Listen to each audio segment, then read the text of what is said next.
You are now rocking with the hottest boxing podcast in the land with your host, Coach Malachi Williams. True.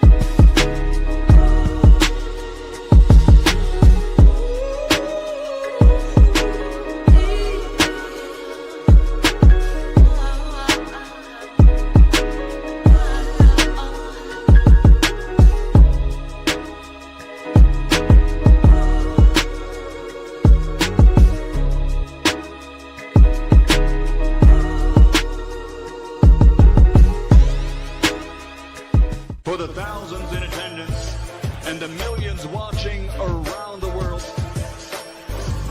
ladies and gentlemen, let's get ready to rumble!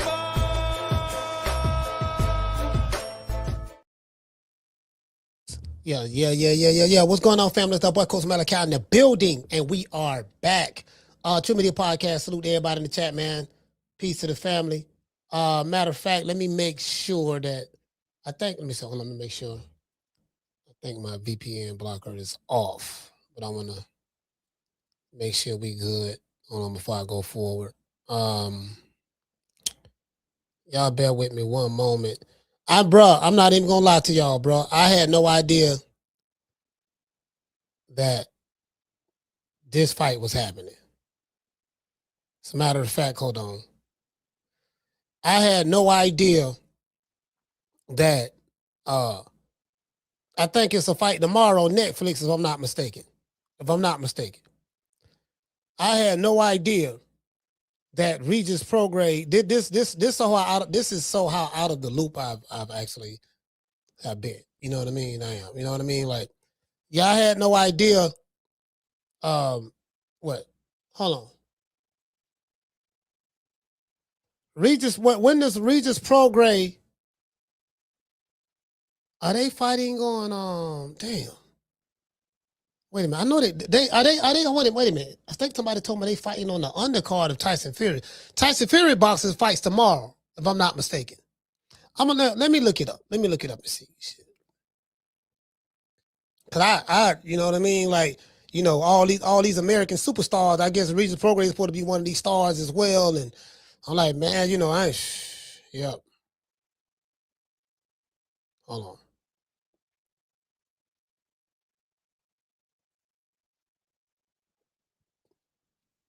Hold on, what did he say? Daniel he said, yep, coach. He say Ben and Regis. Oh, they the co-main event on the Fury card. Okay.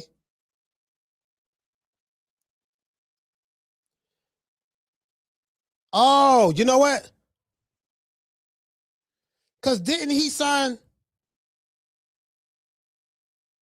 Hold on. I'm trying to. I didn't even put the info out there that we was having the show. I didn't put the info out there. Damn, my bad. I didn't even put the info out there that we was having the show. I'm like, man, you know, I looked at the odds, right? I looked at the odds, and Regis Prograis is a massive underdog to, you know, he's a massive underdog. Hold on. What are they talking about? Oh yeah. He's a massive underdog to someone that someone where people would say that, you know.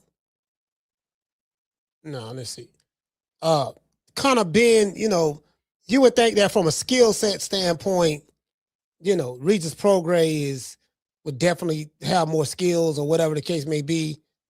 Oh, you know what? My bad. Dang, I didn't put the link on there at the bottom. I was supposed to did that. Oh, I did. Okay. Hold on, I did. Y'all bear with me. Man. I'm trying to I'm trying to multitask. I'm trying to share the content. I didn't share it. Hold on. I didn't share it. I didn't share it on my social. So, but y'all bear with me one moment. Oh, okay, it is there.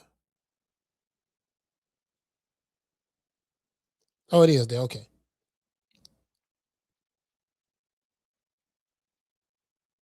All right, cool.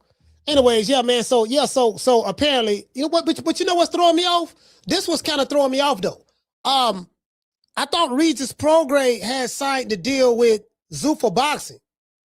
So apparently, hold on, who is this? This today's show? Yeah, I think this today. No, this ain't today's show. Oh, that's yesterday's show. Man, I'm tripping. I got the show planned from yesterday. I'm like, where the fuck this video coming from? This yesterday's show planned from yesterday. Yeah, so apparently, and if he's fighting for Zuffa Boxing and they got him on this card, so Zuffa allowed one of their fighters to get on this card on the Netflix card. I really don't. It kind of makes sense why they paid him that money. It kind of makes sense why they paid him all that money, because they probably got the money from Netflix. Who knows? I don't know.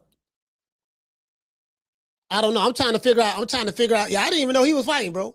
Like, I don't keep up with Regis Prograis. Like, a lot of these dudes, I don't keep up with them no more, bro. Like, they say, you know, like some of these guys, you get what I'm saying? Some of these dudes supposed to be superstars, and I'm like, man, that word is thrown around so loosely in today's time. I really don't. Shit, nigga can be a superstar just for knowing how to do jumping jacks real good. You hit the hand mitts real good. You hit the hand mitts real good. You a superstar. You know, and Regis, you know, and don't get me wrong, Regis Prograis, he had a good little, you know, he had a nice little run at one time when, you know, when he fought in the tournament. I think it was the Super 6 tournament, and Josh Taylor had them beat him. And then that's when Josh Taylor went on here to become undisputed. He beat Regis Prograis, then he came and I think he fought Ramirez and he beat him for the other two belts. And then that's how he became undisputed. And Josh Taylor won he won the ring, he won the Muhammad Ali trophy, he won all that, right? He was the first undisputed champion at 140 pounds in the 4-belt era. So he did that. And it's funny because I remember like Regis was in that mix. It was one time Regis Prograis was looked upon as that guy, you know, the Rougarou, you get what I'm saying? But, you know, I got a good, you know, all jokes aside, I got a good relationship with his former strength and conditioning coach, Coach Evans, right? So, you know, Regis Prograis ended up firing Coach Evans. And what happened was, it was around the time where Regis Prograis fought Devin Haney.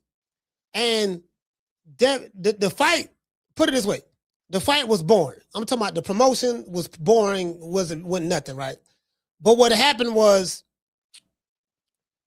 Bill Haney and Coach Evans, the strength and conditioning coach, sold the fight. They brought excitement and eyeballs to the fight with their banter going back and forth, and you know, Devin saying that, you know, Coach E was a stripper, he was a stripper, and all that stuff there. Say this guy's a stripper, you know, and he was talking trash about what Regis Prograis was going to do to Devin Haney, and saying Devin Haney is a homeschool kid, he's a private school kid, and the Regis Prograis, the Rougarou, he got it from the mud, and they were saying all that, right? I remember this shit like it was yesterday. So they sold the fight. Bill and Coach E sold the fight.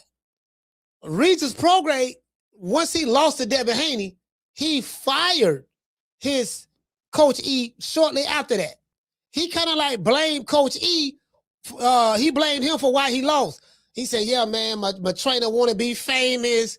He want to be all in front of the camera. He want all the limelight. When in actuality, the fight was being held in Oakland, and had it not been for Coach Evans and Bill Haney, wouldn't nobody even know they was having a fight, because, you know, and I'm gonna say something that's gonna piss some people off, but just the reality of the situation. I mean, I don't know if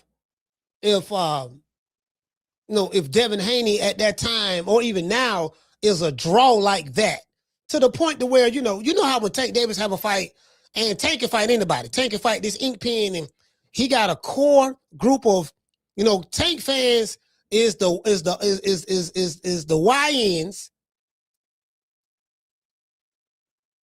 The YNs, the thoughts, the YNs, the thoughts, the baddies, the one who say the baddie, the ghetto fabulous chicks, the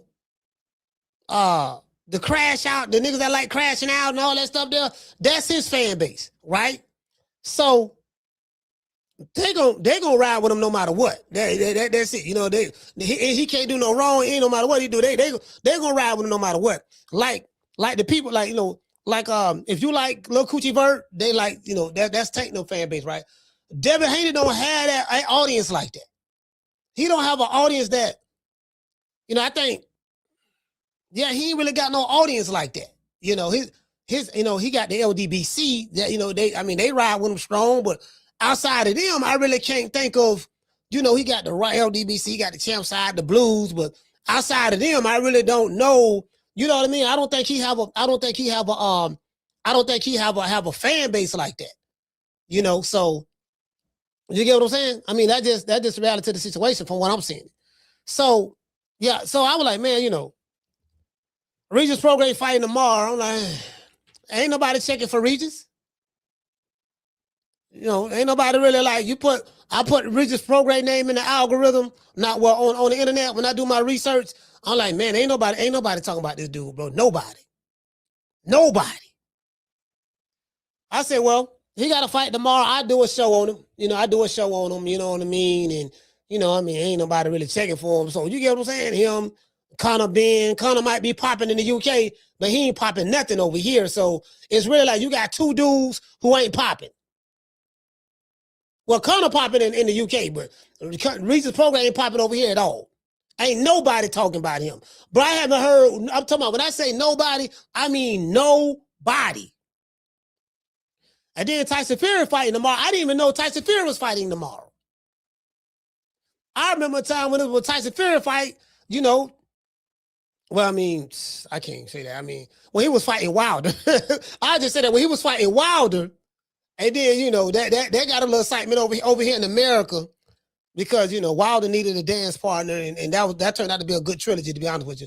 That, to be honest with you, the Wilder and Fury fight turned out to really be a good trilogy. It's just all the other shit that went with it that kind of made it put a damper on it. Just all the other shit, the racial shit, the Zamunda, the vibranium, the airways, the referee, the crab in the bucket, the spiked water bottle, the costume, it's just a whole lot. The slow count, the dent in the side of the head, the autopsy, the juju. It was just so much, and it just kind of like people forget about those fights, and from a contextual standpoint from the context of, hey man, we got a trilogy out of this. It was a trilogy, but it just it brought the crazies out. That fight brought the crazies out, and then then Fury ended up fighting Alexander Usyk on Riyadh season card twice. Usyk beat him twice, dropped him and everything. You know what I mean? And it's like where does Fury go from here? Yeah, this one, okay, who he fighting? And the guy he fighting, don't nobody know this motherfucker. I mean, they know money. That's what I'm saying, right? Like, they're not known over here. They're known in the UK, right? So in the UK, they got real boxing fans. Over here in America, they ain't no really boxing fans like that. As you can see, we doing the show on Regis Prograis, and ain't nobody really checking for him like that. So the American boxing fans, like, oh, Regis Prograis. Like, I know the fighters who do the numbers on social media. Regis Prograis ain't one of them. Richardson Hitchens, he another. He ain't doing no number, bro. Bro, I'm telling you, it ain't but a couple of these dudes, if that, bro. Like, I'm gonna be honest with y'all. Because I talk to the people. I talk to the people. There's not, bro, I can't think of one. I'm just saying me. I can't think of no one fighter that outside of maybe a Canelo or a Crawford or a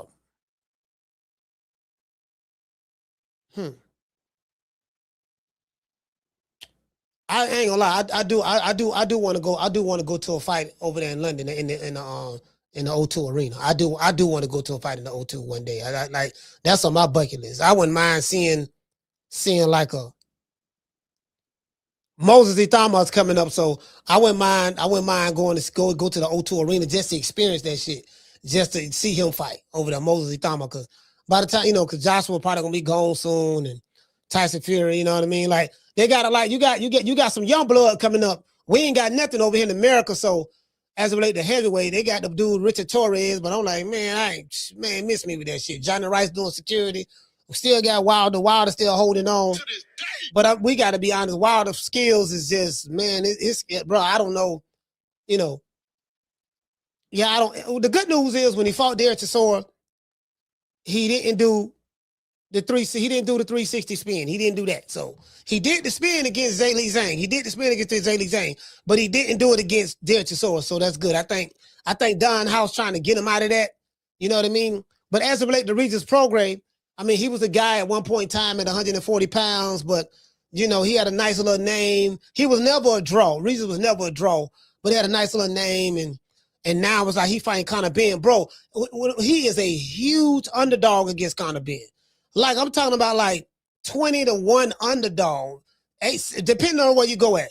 So where is this fucking noise coming from? I'm always hearing this shit when I'm doing this show. Trying to find out where this shit coming from.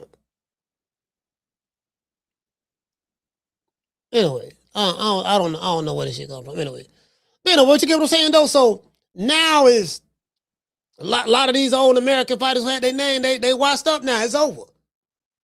They washed up now. So Regis represents the old washed up guard. To be honest with you, got to be honest. A lot of these old dudes, they trying to recycle them. You know what I mean? A lot of the kind of few of the old dudes, what they gonna do, dog? We trying to recycle you right now, dog. We gonna put you on the assembly line and just gonna feed all the old niggas to the young fighters. And that's what's going on. That's what happened with Errol Smith. That's what happened with Keith Urban and Sebastian Fedor. Yeah, you one of the old cresses from back in the day. That one time shit. Yeah, we gonna feed you to Fedor. Saw what Fedor did to Keith, not Keith. Keith. See what he did to Keith. So she shut him down, shut Keith down. That's what they're trying to do. They're trying to feed take all the old niggas. You got a little name and notoriety, and we're gonna feed you to all of the young, up and coming lions. You get what I'm saying? Conor Benn ain't really got no skills like that. To be honest with you. You know what I'm saying? So he ain't got no skill like that. What he say? He said Regis looked good in his last fight though. Which fight that was? Which fight that was he had? I didn't see his last fight. Which fight that was? Hold on. Yeah, which fight? Who he fought his last fight? I don't think I saw that.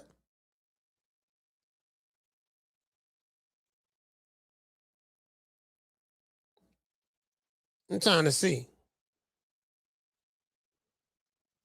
Last fight. Let me see who he fought his last fight. Oh, that was JoJo Diaz. Yeah. That was JoJo Diaz. No. Yeah, I forgot all about that fight. Yeah, he ain't really look all that in that JoJo Diaz fight. Like, he was looking good in like the first half of the fight, but he kind of got tired a little bit, and JoJo came on kind of strong late in the fight. He couldn't get JoJo Diaz out of there. I think he won by, you know what I mean? Like, JoJo. So basically, the Regis Prograis and the JoJo Diaz fight, that was the battle of two washed up fighters. Both of them washed. So, I mean, I'm just being honest, bro. Like, yeah, I forgot all about that JoJo Diaz fight, Freddie. I forgot all about that fight. Hey, what did it say?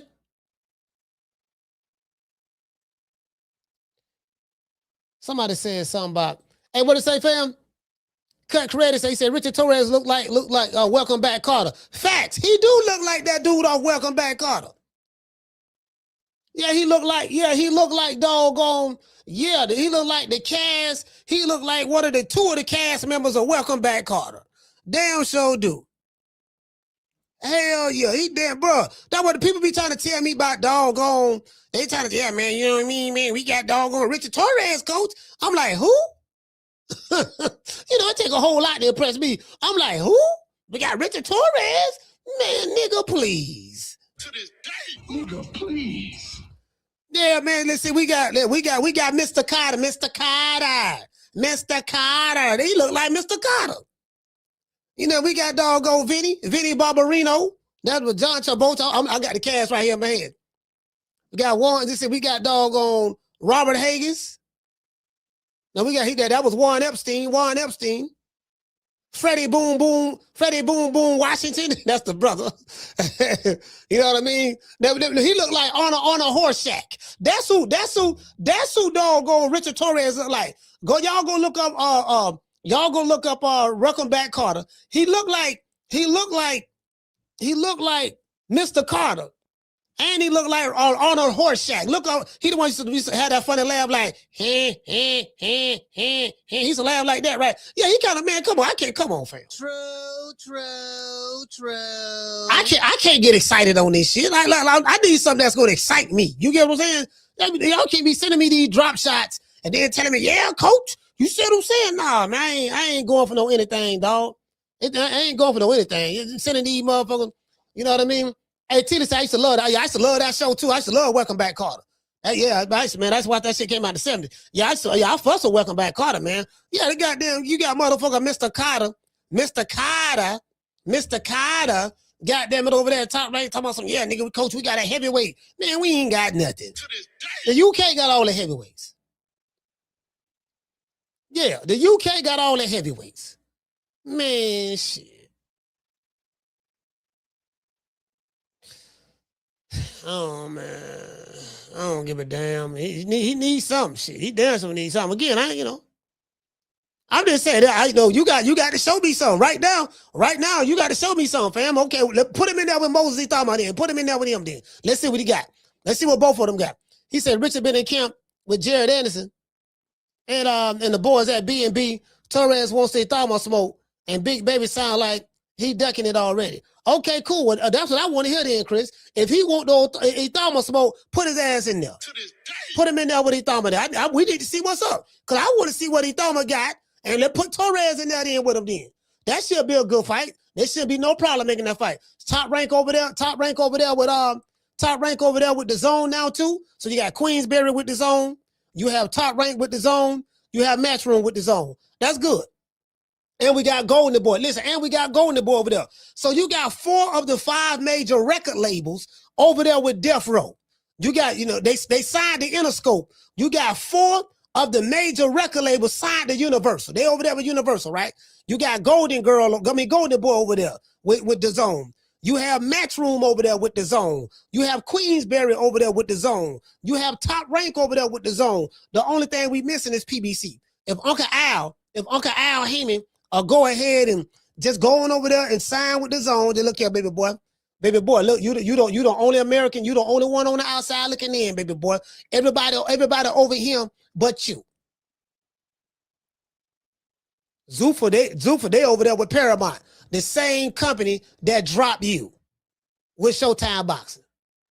So, baby boy, everybody got a home, baby boy, but you got Amazon, but Amazon ain't getting you no money. You still got to put your money up the front for you. For Amazon, listen, that's just a strict independent distribution deal. That's it.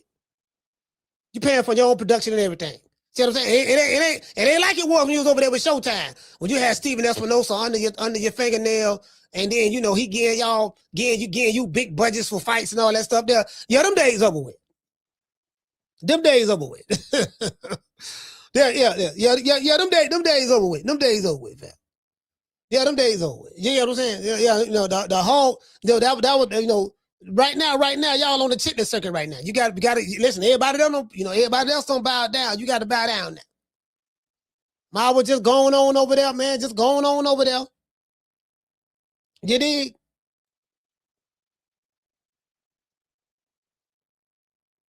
just going on over there. Just going on over there, fam, and just, because, the chitlin circuit, boy, again, ain't nothing wrong with the chitlin circuit now. Pro Box is doing pretty good. Pro Box doing their thing. Pro Box got Pro Box got the chitlin circuit on lock. They got it on lock. They got good production, good matchmakers. People used to laugh at Pro Box in the beginning. They ain't laughing no more. They ain't laughing at Pro Box no more. You see what I'm saying? Now, fighters don't make a lot of money on Pro Box. They don't make a lot of money. The Pro Box ain't paying a motherfucker a whole lot of money to fight now. You know what they do? Look here, baby boy. Listen. We only gonna give you a couple dollars. You gonna get a couple dollars. Don't worry about that there, right? You ain't got to worry about no back end. It ain't no back end. You gonna get this much on the front end, and that's it. But however, you gonna get an opportunity because right now you trying to rebuild your career. You either trying to come up or rebuild your career, or you need a steady paycheck to make some money. This what we paying over here. Motherfucker ain't talking about this. We paying over here, dog. Like, we ain't paying a whole lot of money. But however, you get an opportunity to let people see you. Eyeballs is on you. Let me let you look at the metrics. Eyeballs is on you. You saw a couple of those washed up fighters. You said who's over there? Erickson Lubin was over there, I think. You saw J Rock had went over there one time, if I'm not mistaken. What the dude named Jared Hurd went over there. Somebody beat Jared Hurd up over there. I'm like, damn, you losing the Pro Box fighters, not Jared Hurd. He got beat up over there. I think they said it was a draw or something. He really got his ass whooped though. Jared Hurd ain't never have no defense. He blocked punches with his face. He always did that. It did something about slipping punches. It did something about slipping punches that he really haven't gotten accustomed to. You get what I'm saying? Shout out to a kid. She said Pro Box have really been putting on some good fights. Yeah, I like Pro Box. So I've been to Pro Box. I've been to Pro Box a couple of times, probably about 3-4 times. And they got some good chicken tenders. Boy, I'm telling hey, listen. I swear for God, bro. Let me tell you something. Boy, you get some goddamn chicken, but you go to Pro Box and get them chicken tenders, dog. Them chicken tenders are motherfucker. Yeah. Yeah, them chicken tenders. Man, I'm trying to tell you, man. Bro, them chicken tenders busting that Pro Box. You see what I'm saying? Hold on, someone. Motherfucker don't be wanting nothing. Just nothing. Just don't want shit. You know what I mean? Yeah. He say he like Pro Box. I am. One thing about me, man, I'm just kind of like, I ain't gonna lie, dog. I'm just kind of like, yeah, man, I'm done. Shout out to Akila. She say, Coach, you always talk about them chicken. Yeah, them chicken tenders busting, man. I'm trying to tell you. Go to Pro Box, get them chicken tenders. Thank me later. It'll make a vegan start eating chicken. Yeah, man. He said the little show Chris and Paula have isn't that bad either. I ain't really crazy about it. I ain't really crazy about it myself. Teach his own. They got a nice little show. I mean, it's all right. It's cool. It's all right. You know what I mean? That's just like that old Buddha Dean. But you know what's Buddha Dean? That show that Max Kellerman. They have Malik Scott on there. I think they have Shady McCoy on there. Mike Coppinger. That shit trash. That shit over there. Hey, listen. This ain't no shade. The shit trash, bro. I'm like, man, this shit is just, bro. It's like, this is the problem, right? I can't even say they doing it the old way. They not even doing it the old way. I remember, man, just listening to Howard Cosell, Don Dumphy, Letterman,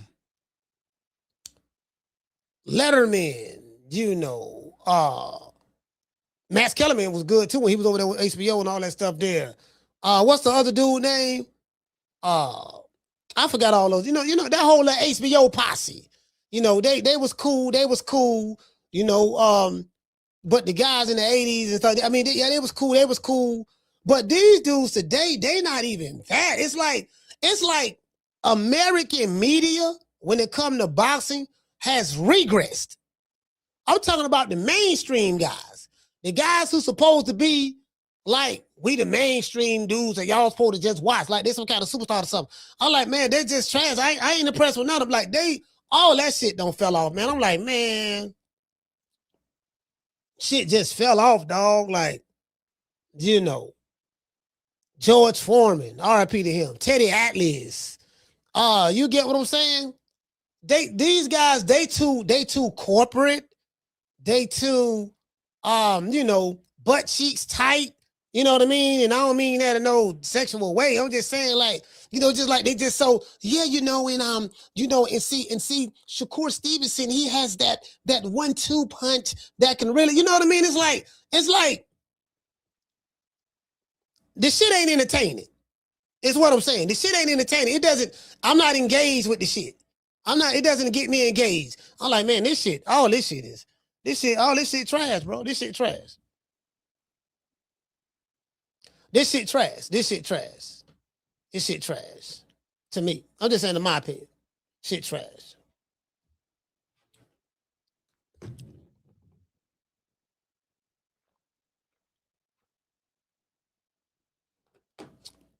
It is what it is.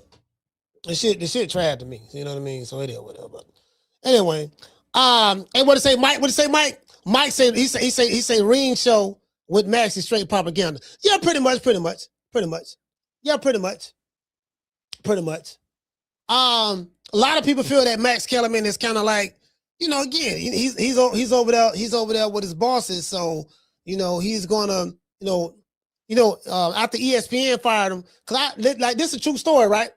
I remember I was talking to Tim Bradley, and this, he had the contract with Top Rank at the time, and Top Rank he had the contract with ESPN. And so ESPN, they had them fired a lot of people. And they fired Max Kellerman and they fired Andre Ward. As you can see, Andre Ward landed on his feet. The best thing that happened to Andre Ward was ESPN letting him go. Because look at him now. He doing shit on Netflix. He doing stuff on, it look like he has a little bit more freedom and flexibility.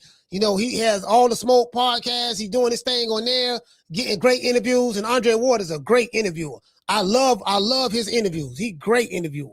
Great interview. You get what I'm saying? So, and I told Tim, I say, look, man, they kept you. I said, man, what you need to do, Tim, is you need to go ahead and start your own podcast. You already a celebrity. People already know who you are. People seeing you on TV. You're a Hall of Fame fighter, stuff like that. So for you already have a level of fame and notoriety already. When you start your podcast, it's going to be very easy for you to grow. Because and you're a fighter. People know who you are. You get what I'm saying? So you'll be able to get 100, 200,000 subscribers just like that. Just started. And I told him, I say, look, man, don't think the motherfuckers. I say the motherfuckers, they fired Max Kellerman and doggone Andre Ward. I say, don't think they won't fire your black ass too now. You expendable as well. It's going to come a time where they're going to let your ass go. And, of course, you got money and stuff already. But I say, man, but if you want to still be doing the media shit, they let you go. And you don't want to work for the Zone. He say he don't want to work for the Zone. He don't want to go over there with Turkey Al-Sheikh. Because he had an opportunity to do that, go over there with Turkey Al-Sheikh. He didn't want to do that. So I told him, look, just start your own shit. It was me and Boxing Gyms. Boxing Gyms, I didn't know Boxing Gyms told him. But I told him, and then he told me Gyms told him the same thing. I was like, yeah, man, I told him that.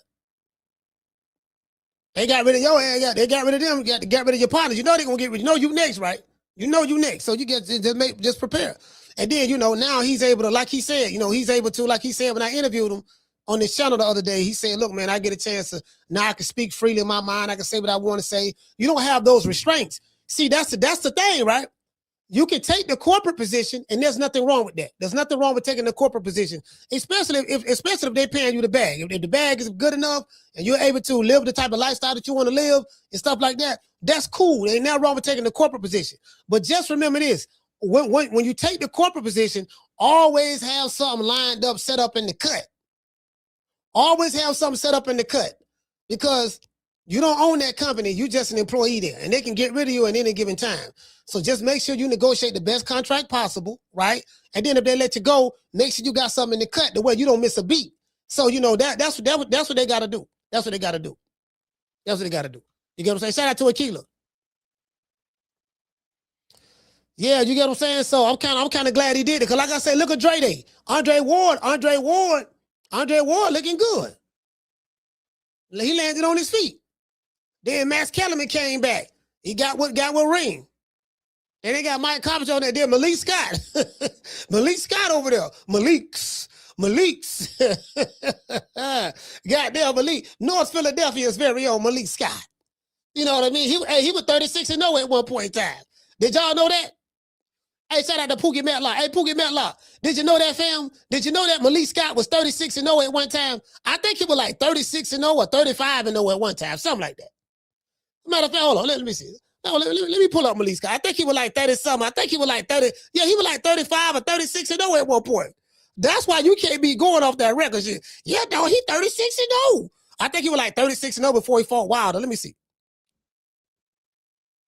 Hold on, let me see. Let's go to Box Rec. I'm trying to see what would Malik Scott this goddamn freaky dicky Malik Scott. I like Malik Scott. Malik Scott is a nice guy. I met him. He's a nice guy. For real though. He's a nice guy. Malik Scott is a real nice guy. Very philosophical, brother. Very philosophical. Oh, they making me sign in and shit. All right, cool. Let's go back. Hold on, let me see. Hold on, I want to make sure. He was 30-something, no, dog. Hey, he was 30. I don't know exactly the exact number. I think he was 30-something, no, when he fought Wilder. Let me see. All right, he 38-3-4. He ended his career. Okay, he had 42 fights. Okay, he ended his career with 42 fights. All right, let's see. Let me go here.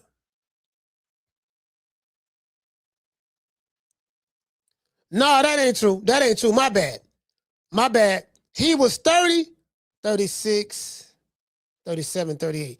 Yeah, my bad. He was 35-1. He was 35-1-1 because he had a draw.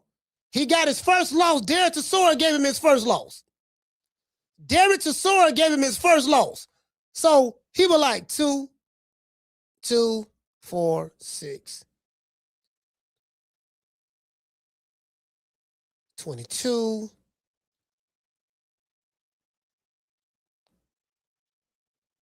35-0. He had the draw. 35-0-1. He lost to Derek Chisora. 35-1-1. He beat a dude named Glover Young. 36-1-1. He was 36-1 win. No, he was 36-1 loss, 1 draw when he fought Deontay Wilder. And you say, well, goddamn, damn, coach, shit, that's a good record. But man, bro, look, hey. Oh, woo, Lord have mercy, boy, Lord have mercy. True. Hey, look here, man. The man was 36-1-1. He took the dive against Wilder. They became best friends. Then he ended up becoming the lead trainer to Wilder. And then now Malik Scott, like a cat, he always land on his feet. You really can't hate on him. You really can't hate on Malik Scott. The man always land on his feet. He got him a babe. He got him a babe from over there in the UK. He snatched her, put his game down, married her. He was messing with a chick. He had an OnlyFans chick.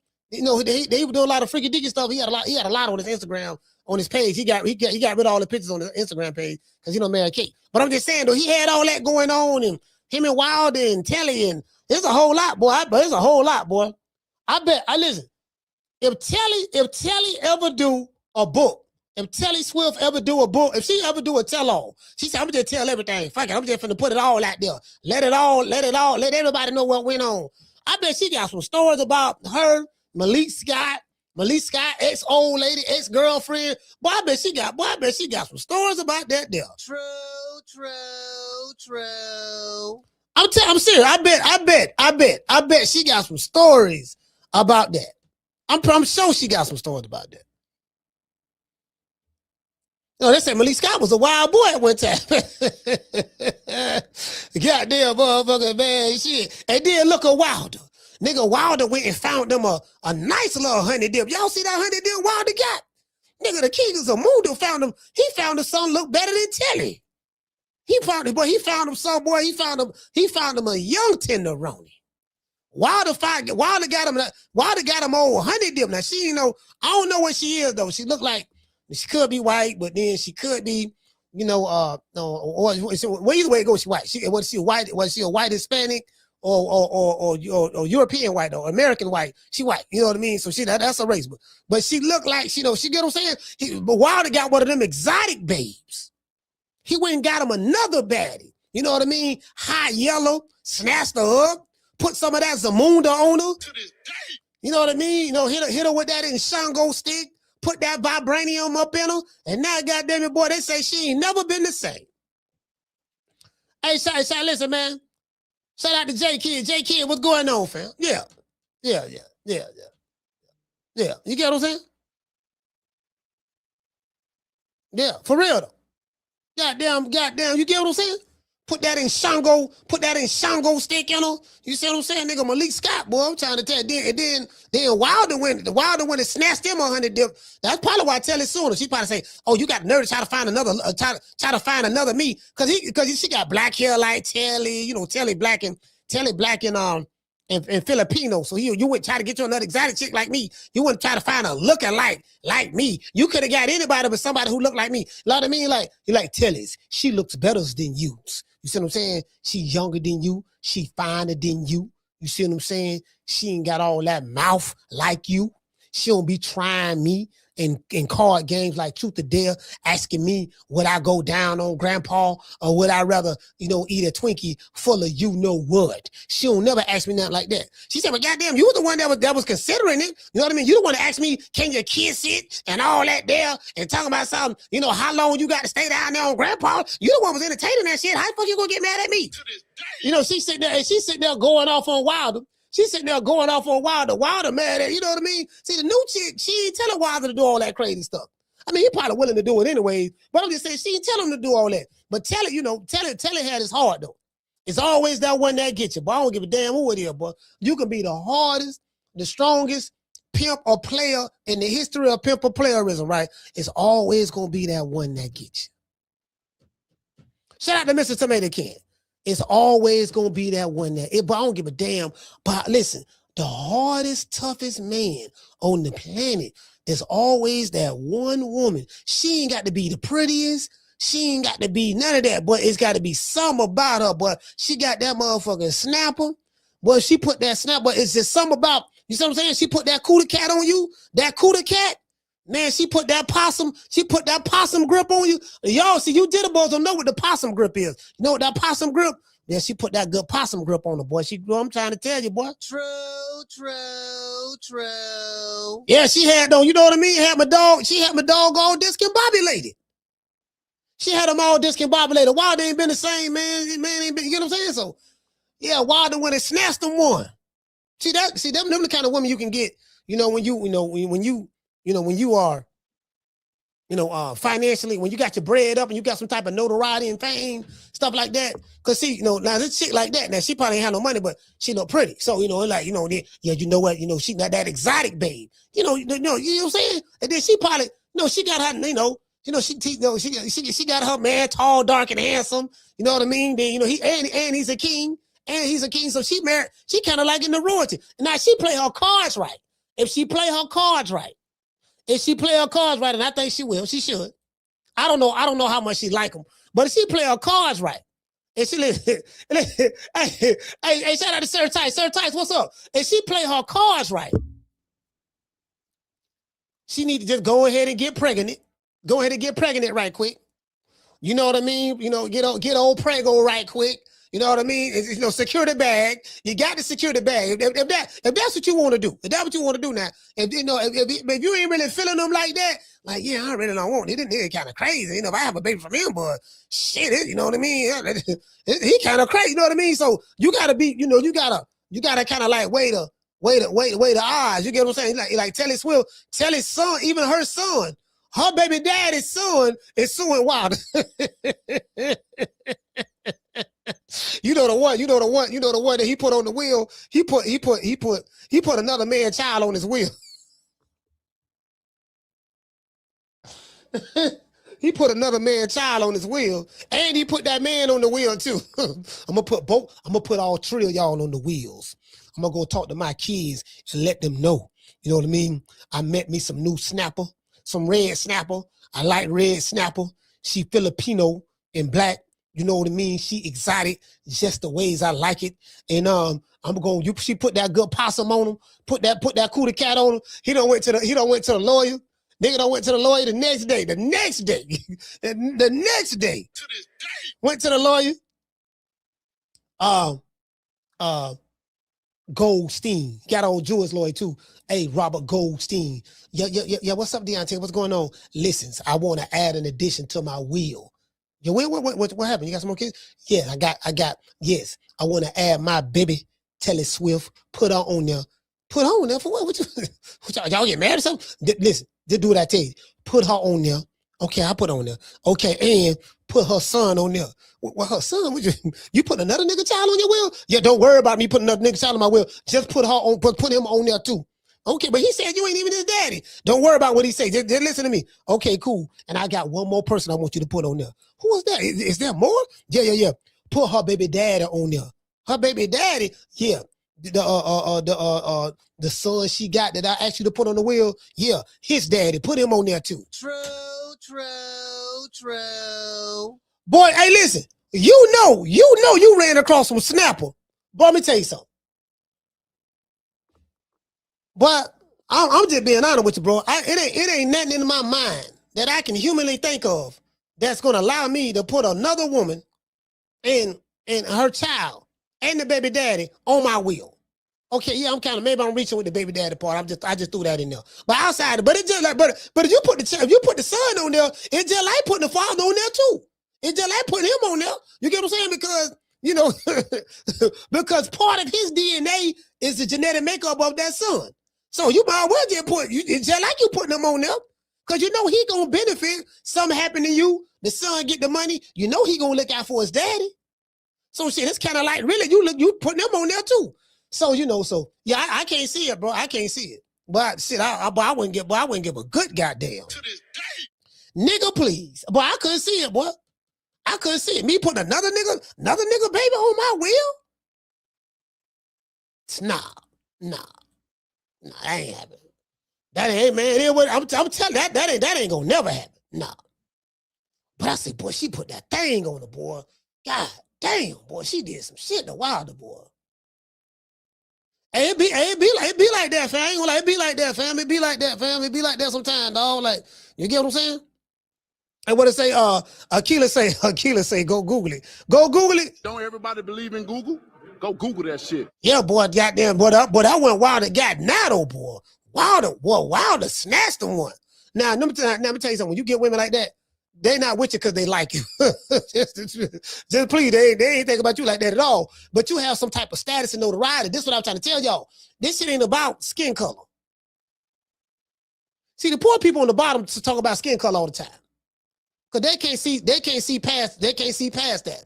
This shit ain't even about that. This shit is about the haves and the have-nots. What is your social status like in society? I'm a part of the higher socioeconomic, the higher echelon when it comes to in socioeconomically in society. I'm in a different tax bracket than you. I'm not saying me. I'm just saying, like, this is how these guys think. I'm in a different tax bracket than you. They have access to resources that the average person don't have. Whether you black, white, Hispanic, or Asian, it don't matter. There's some rich Mexicans, Puerto Ricans, Dominicans, Spaniards who enjoy certain things, have access to certain favors and connections that the average Puerto Rican, Mexican, Dominican, Spaniard don't have access to. It's called classes. I'm in a higher class than you. My social status is higher than yours. So I'm gonna have access to things, to women that you ain't got access to. Those type of women are there. They come a dime a dozen. They there. They there strictly for the sole purposes of finding someone who have finances that they can hopefully get a baby from and be financially taken care of. That's like the 1% of the 1%. Did you get what I'm saying? That's like, that's pretty much what it is. You ain't gonna, so that's why I was telling y'all, like I was telling y'all this story yesterday about this chick. She was talking about she a baddie. And I was like, okay, well, what is a baddie? Like, what is the job description of a baddie? What does a baddie do? Who hiring baddies? What are the benefits of being a baddie? Is there 401k? Is there PTO? Do you get paid time vacations? You know what I mean? Do you have what's is it medical? Is it dental insurance? Like do you have any stock in being a baddie? Like, what is the benefits of being a baddie? Then when I go to talking about this shit, motherfucker looking at me like I got 9 heads. Cause I live in the real world. Hey, shout out to H-Town T. I live in the real world. Money hard to come by. You really got to know some shit to know how to get it legally. I'm saying when it comes to doing it the legal way. You can get it fast the illegal way. And if that's what you want to do, ain't nothing wrong with that. It's just doing it the illegal way comes with a lot more risk.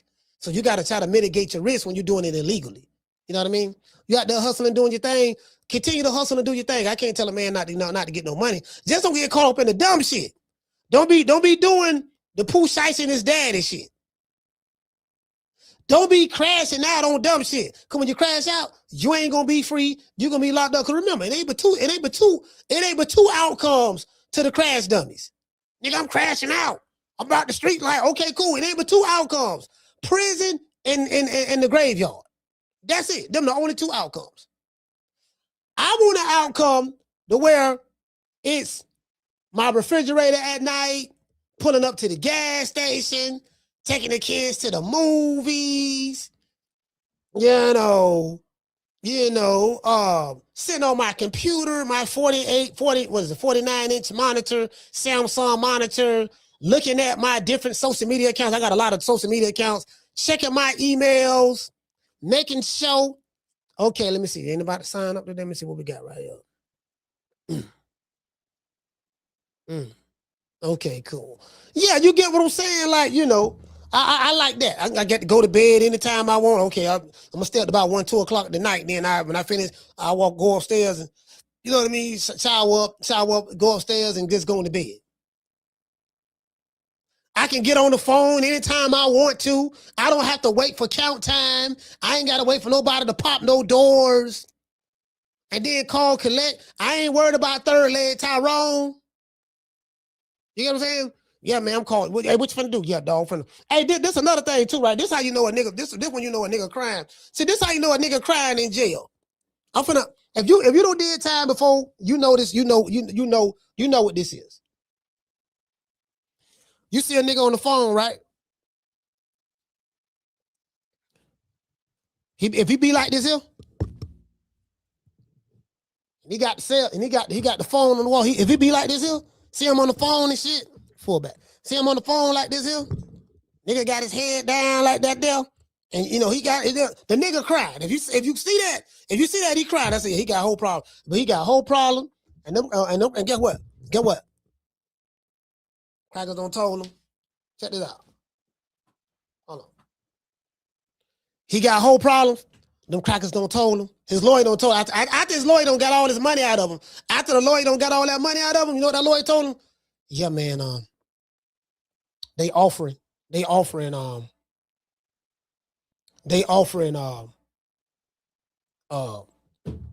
what they offering. Hold on. They offering 20 years. Now we can go to trial. I think I could beat it. This prosecutor is this the government prosecutor right here, man. This is the federal government. When the government come out to, they come out to, so you got it's gonna say the United States government versus you, versus man, versus Lil AK, versus Lil Shotgun, versus Wipe Your Nose, versus Shoot 'em Up, Bang Bang. And in that setting, they are very, very respectful. They say, yes, sir. They say, yes, ma'am. They say all that shit. All the shit that they didn't say when it was free, they say that when they in front of them white folks in that courtroom. That cold ass federal courtroom or state courtroom, whichever one you go to, right? See, I ain't got to worry about that. You know, I've been there, done that. Trust me, I've been there, done that. I ain't got to worry about that. Now, you know, I got me an old gallon of alkaline water that I got from Sprouts Whole Food Store. You know.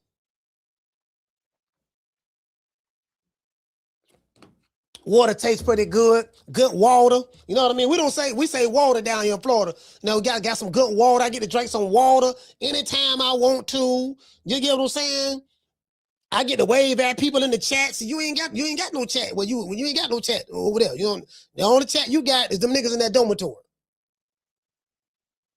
That's the only chat you got. Now, you can't get a cell phone. You can't get a cell phone in there. So, you know, you probably get your phone when you get there. They're going to tax the hell out of you to get a phone. You can get a phone when you get in there. You can't get that. The officer's going to bring it in. That officer's bringing the phones in. And the drugs and all that. That's all coming through them. You see what I'm saying? So just let you know that. So you'll get a chance to do a little something. You know what I mean? I check on your girl for you. I check on her, you know, let you know. I may answer the phone every now and then. And yeah, you know, hello. You know, you have you have a call from a correctional facility, a federal facility. This man. Oh yeah, man. Oh yeah. Go ahead. Okay. Yeah. What's going on? Yeah, man. Hey, man. Hey, is Teresa there? Yeah. She kind of busy right now, dog. Yeah. What's going on? What's happening? Hey, man. Who you with, man? Why you answering the phone? Who am I? Well, guess what? I'm Teresa, man. You know, I'm her man right now. No, that's my baby mama. Oh, you the dude that's got 30 years in prison? Yeah. Well, listen, don't even worry about it, dog. You know, by the time you get out, she probably been gonna have about 2 or 3 more kids from me. You see what I'm saying? I'm gonna make sure your son good. I'm gonna make sure you're all right. Don't worry about it. Yeah, man. You ain't getting out no time soon, so I'd appreciate it right now, man. Teresa we trying to, you know what I mean? We trying to get some bonding. She kind of like them got over you. So, you know, look, man, I appreciate, you know, you can talk to her. I ain't gonna stop people talking to her. You know what I mean? Ain't that you can do anyway. I ain't gonna stop people talking to her. Just, you know, just respect the fact that, you know, when I'm here, you know what I mean? I'm gonna be here, such, you know what I mean? And, you know, if you hear moaning or something like that, just understand the situation. You get what I'm saying? She got needs too. You feel me? Ran off on the floor twice. Just want to throw that out there. I'll just being very transparent because you got time to do. When you got time to do, you can't be focusing on your woman. Your woman is in good hands. She's in good hands. I got her. She's in good hands. You see what I'm saying? Don't worry about that. Just focus on doing time because you can't be doing time and worried about what's going on in the street. Because when you was out here, you wasn't worried about what was going on. You wasn't thinking about that. So now you in there, you know, now you got plenty of time to reflect and stuff like that. But you got a little bit. You're going to be in there a minute now. You ain't getting out no time soon. Okay? So don't worry about that there. She going to be all right. True. Yeah, she going to be all right. She going to be all right. He say, Coach, they got tablets now. Oh, but that's good. That's good. You can just get on the tablets then. Get on the tablet, however you want to do it. Tablets, whatever. Just know you going the side of the fence that you're on, you know, and the side of the fence that I'm on is 2 different perspectives. That's all I want to say. Yeah, that real nigga shit. Yeah, I'm just, you know, listen. Listen. I'm gonna tell you like a dude told me. That what nigga told me. Shit. Facts. You get what I'm saying? hey, Schoolo, facts. I got nigga motherfucker got to tell it. Motherfucker got to tell it, dog. Check this out. See, I got a whole bunch of partners. We be talking this shit. He said bet that dude would choke Coach out if he got out early. I bet he won't. I bet he won't. Curtis, he'll probably choke you out if he got out early. I bet he won't. He'll probably choke you out, but he damn sure ain't choking me out if he got out early. Shit.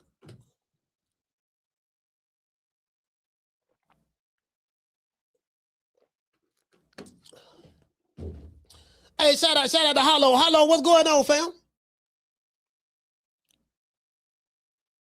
Shout out to Hollow. Hollow, what's going on? I ain't gonna talk about shit. That nigga got 30 years. Yeah, he gonna get out early. Get out early for what? Shit, he got 30. Do you know how hard it is to get back 30 years? Ask them boys who coming back on the pill, who sitting there doing them long bids. Bro, it ain't easy to get out that motherfucking situation. Man, by the time that motherfucker don't get out, his kids in college, you know, he get what I'm saying. Like, shit, nigga, shit. he gonna go right back in there. And you already know. And me and this old lady still together. I'm gonna know when he gonna get out. You know, they both are gonna keep up with your daddy getting out, huh? Yeah, I talked to my daddy. He said he getting out. You know what I mean? They were talking about, yeah, boy, your son 29 years old now. You don't did a dub. He 29 now. When you left, he was 9. Now he 29 going on 30. Motherfucker, you know who you is. He calling me daddy now. To this day. He calling me daddy now. Yeah, you know what I'm just saying, man. Just tell him what God love. Tell him what God love. I want to say, Keita said, I'm crying over here. Yeah. Facts.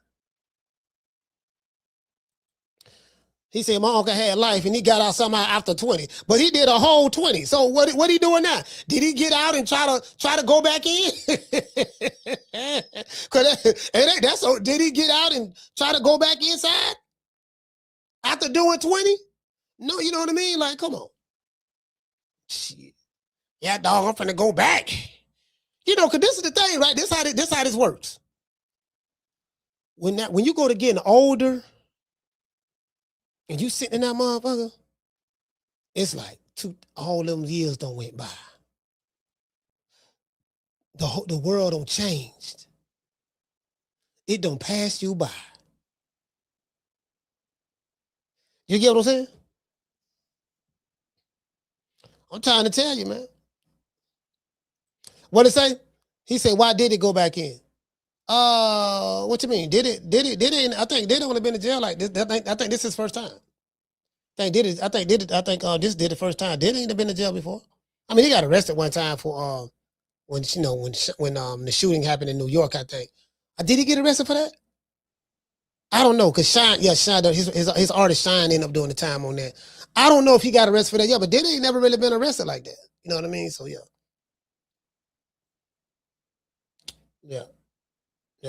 Diddy ain't really, you know what I mean? So I'm talking about these dudes that's about that life, you know. I'm talking about these career, the ones who glorify that shit, the career criminals. I'm talking about them niggas. Yeah, them niggas. Hey, I'm sitting there listening to this song by Gucci Man. I'm listening to this song by Gucci Man. Gucci Man don't made a song. I'm gonna shoot the video on this shit. Damn shit weird, because I told you I'm gonna start talking about all this shit in boxing. I'm kind of like done with boxing, to be honest with you. But we still gonna be covering this stuff, but kind of like. Yeah, but I'm gonna be talking about other shit. So yeah, I see he don't drop the song called Crash Dummy. And I'm looking at the comment section. Then you do, yeah, nigga. Gucci telling. Oh, nigga don't told everything that don't happen. Oh, you know, like dudes in the comment section hide behind avatars who ain't gonna do nothing. Bro, like, avatar, niggas are always in the avatar tell you what you should have did, what you shouldn't have done, talking to you about street shit. Dude, you don't even know if this motherfucker exists. This could be a bot. Yeah. They listen to DJ Academics. I would listen to DJ Academics, and he was trying to tell White 100. And I don't like White 100 nor DJ Academics. I don't like these one of them motherfuckers, to be honest with you. A lot of these guys I really don't too crazy about. But I respect their hustle. I get it. I ain't got nothing personal against them. It's just that how they get down, I don't get down like that. However, but he telling Wack, yeah, Wack, man, Gucci ain't street. He did a song talking about everything. That ain't how the streets operate. Now listen, DJ Academics is not from the street. There's nothing street about him. But yet he telling a non-street mofo, telling the guy who came from the street how the streets is. You see what I'm saying? Yeah, he's supposed to did this, he's supposed to did that. But you ain't doing none of this shit you talk. Come on, fam. True. Man, bro, like, fam, these dudes be doing shit. But again, I get his position. He make a lot of money doing this shit. So I get his position. He made money off the crash out. I want to see a nigga crash out. Give me something to talk about. Yeah, my nigga, you gotta see. You know, you got that ain't gangster enough. See, that's how I see. I respect niggas. Say what he say. I respect Pooh Shiesty because you know he gangster. He actually lived his lyrics. So okay, so you respect it. You don't think it's dumb that he's living his lyrics? No. I respect my rappers better. It show me how authentic he is. So he is going to authentically get them 30 years. True. Well, he gonna be in the chain gang. Yeah, I impress DJ Academics. He let everybody know in this podcast that I live my lyrics. Okay, when you live your lyrics, real life consequences come from living your lyrics. That's all. If that's what you really own, cool. Just take what come with it. True. Take what come with it. That's all, fam. Just take what come with it. Okay, dog. I respect that, my nigga. Straight up G code. Live by, die by. All right, he gonna these 25 years right here. You know what I mean? So you know this the G code. Now I know you're a certified G, so don't worry about that there. I'm gonna give you this 20. I'm gonna give you this quarter. You know what a quarter is? 2-5 quarter. I'm gonna give you this quarter right here, but you gangster now. You gangster. You're 25 right now. You're gonna be 50 when you get out. So 25 years from now is 2051. It's gonna be 2051 when you get out, okay? So 2051 cars gonna be flying and shit. They flying right now, but they really gonna be flying and shit like that. 2051, all them hoes you had, them females you had out there in the street that you were crazy about and popping your collar and stuff. Guess what? They're more than likely they're going right now. They're gonna be going right now. One messing with Coach, the other one messing with H-Town T, the other one messing with doggone Big Mason. There's another one messing with Schoolo. The other chick you were messing with, the Puerto Rican chick, the long pretty hair. Yeah. She messing with yeah, she over there. She messing with Chris right now. That's another one over there messing with Jamie. You see what I'm saying? Yeah, so all them gone. Another thing too, right? We're gonna put some money on your commissary because you're gonna need it. Okay, I know you're hungry. Is you hungry? I send you a couple dollars in your commissary, dog. True. Send you a couple dollars in your commissary. I do that. Couple dollars. That's the least I can do. He said, I heard the song. Hey, I ain't gonna lie. Hey, Schoolo, that song bumping, dog. Hey, I kind of like that, dog. Okay, motherfucking nigga Gucci Brown did this, boy. He hooked back up with Zaytoven. He don't hook back up with Zaytoven. You know what I mean? He don't hook that back up with Zaytoven, man. I'm like, yeah, man. That's what I'm talking about, shit. Hell yeah, shit. That's what I'm talking about. He don't hook back up with Zaytoven on the track. Hey, Leroy. Super chat received. Here you go. Hey, okay. Got that? You know what I mean? We know what we need to do. Hey, listen, check this out. Hey, Schoolo, you know what we need to do? We got to take it back to the old guap days, guwap days. We got to get OJ the Jew man. Whole brick, half a brick, quarter brick. Hey,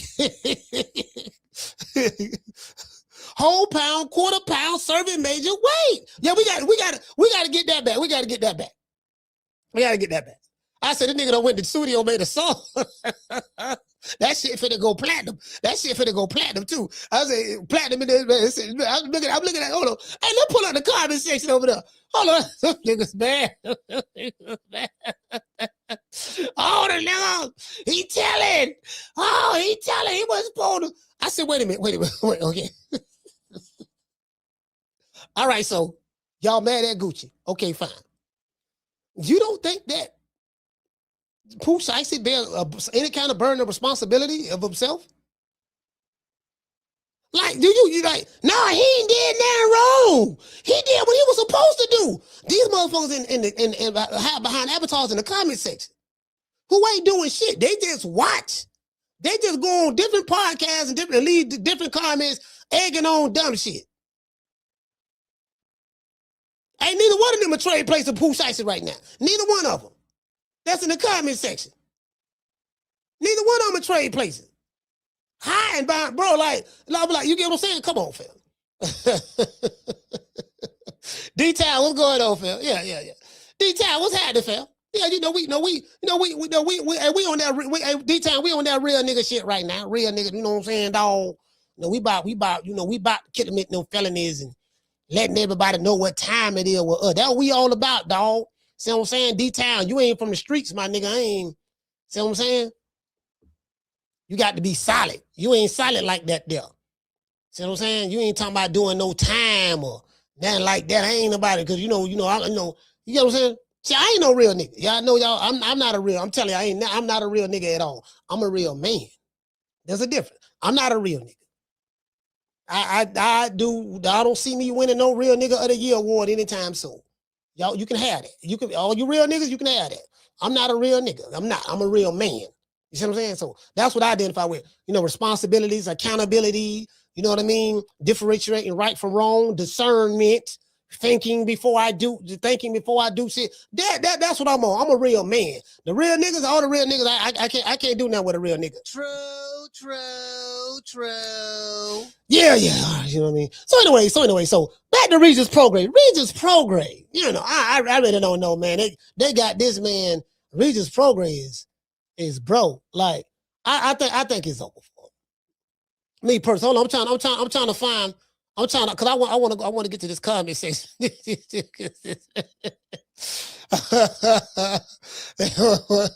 Shit. Hey, civilian can't. Yeah, you're a civilian nigga. Just take it on the chin.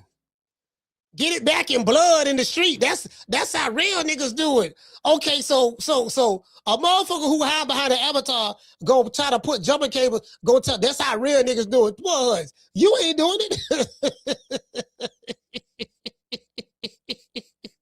Oh, this is it right here. What is it? Oh, this is it right here. Crash done it. I said, I wonder if he been listening to this. No, you know, he probably ain't been listening because, you know, this is funny. This is, I'm looking at I want to go to the comment section. See, it's the comment section for me.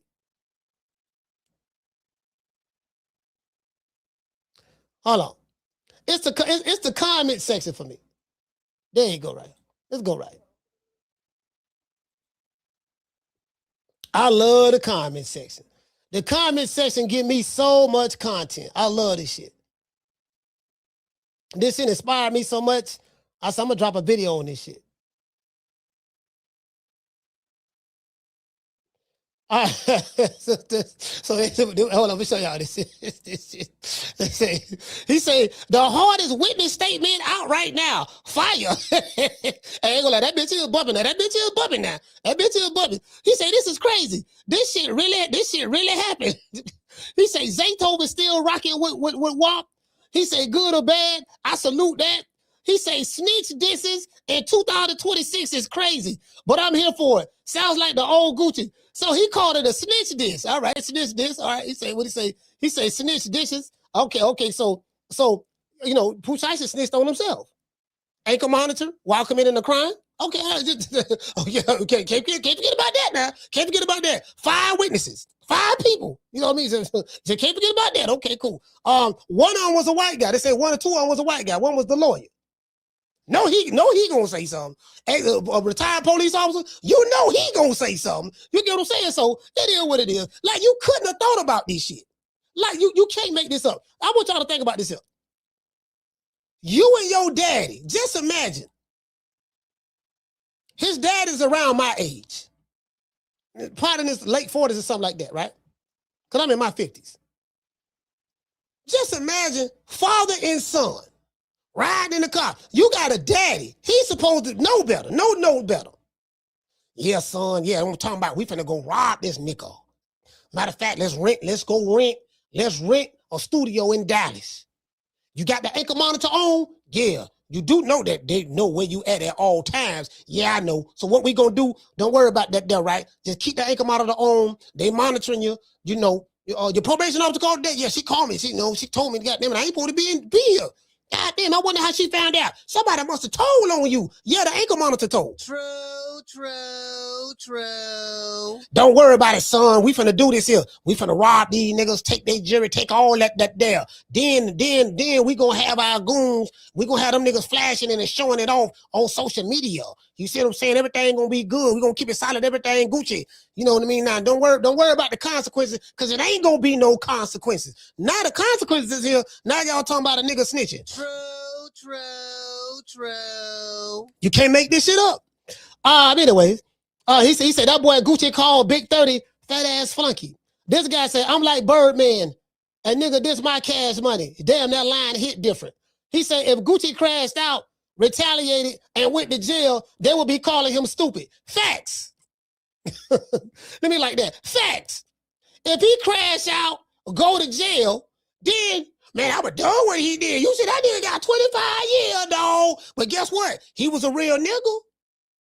He was a real nigga. You see what I'm saying? He done some real nigga shit. Yeah. Well, this what come with being a real nigga. That's all. Hey, Schoolo, you can't make it up. He said you went out like a real crash dummy. And after all that, boy, he said you still signed to me. It's all facts though. Yeah, you still signed. He said pen the paper, but it was under duress. He said, Fez, put your statement on the beat. Gucci say less. He said Pooh Shiesty and his dad plotted on this man, and y'all worrying about him snitching. No, they ain't saying nothing. Listen, they ain't saying nothing about the shit, the road that, listen, this will put you in this situation. They are absolving him of anything.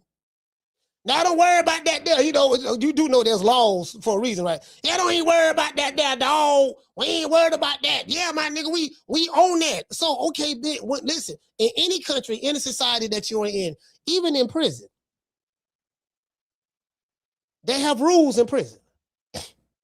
And when you break those rules, there are consequences to that.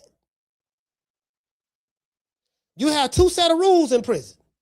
You have the institutional rules, and then you have the rules of the inmates.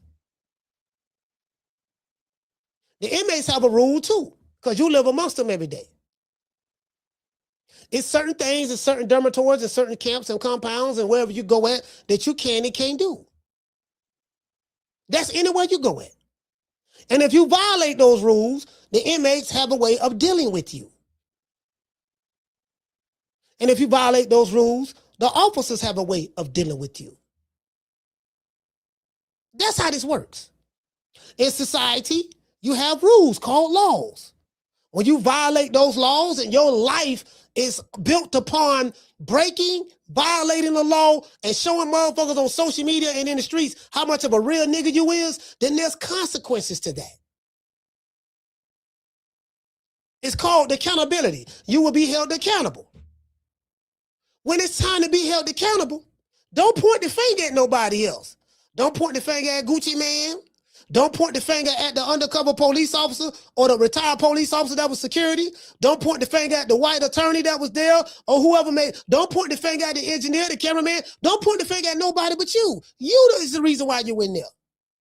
You ain't in jail because Gucci told him. Guess what? If you ain't done that dumb ass shit that you did, you ain't have to worry about nobody telling on you. True. Hey, Sound T. If you ain't done that dumb ass shit you did with that ankle monitor on your leg, you ain't got to worry about nobody telling. See, I ain't worried about nobody telling on me. You want to know why? Because I ain't getting them nothing to tell. As I said before, if you out there hustling, selling dope, doing your thing, whatever, right? I ain't mad at nobody for getting their money. I ain't tripping on that. I'm talking about the other shit. I mean, because that's already wrong within itself, but we got to do what we got to do. I get that. But I'm talking about the other shit. Because see, this is the thing, right? It's something I learned a long time ago. When you pull a firearm on somebody and you have your finger on the trigger, whatever the case may be, right? Anything can go wrong at any given time. You seen people get robbed and they be like, yeah, man, the robbery went wrong and I shot the man and went on. I ain't trying to shoot him or whatever the case may be. See, that's the thing, right? You have to think about all the things that can go wrong in this situation. You're thinking wrong. That's one problem. He say, see, I remember a time where street niggas would strategically put a play like that together. Now these niggas just ignorant dummies. But this is what I'm saying, though. What I'm saying is no, bro, like, I'm gonna tell you something. Hey, Sound T, I feel sorry for the boy. Because I heard his father and his mother speak. Some videos out there, right? I heard his mama talking, and her talking, you know, she was like going off on some street shit. And then she was talking about praying and that and all that stuff there, yada, yada, yada. And then she very hood. And then his dad, I got pictures of his daddy. He's sitting there pointing at the camera like this here with his hand over his face, trigger like making the trigger finger thing. I said, man, this boy didn't have a chance. Look at who his parents is. He didn't have a chance. So I kind of feel sorry for him a little bit now. He don't have a chance, bro. Look who his dad is. At least he had his dad in his life. He had his mom and dad in his life. Yeah, but you know, the fruit don't fall far from the tree. So, I mean, yeah, man, that's how I see it. Now, one thing, that's how I see it. You ain't gonna see me. You ain't gonna see me in there with my son doing no dumb ass shit like that. Yes, son, let me check this out now. Son, check this out. Now, this is what we gonna do now. I came up with a brilliant idea. What's that?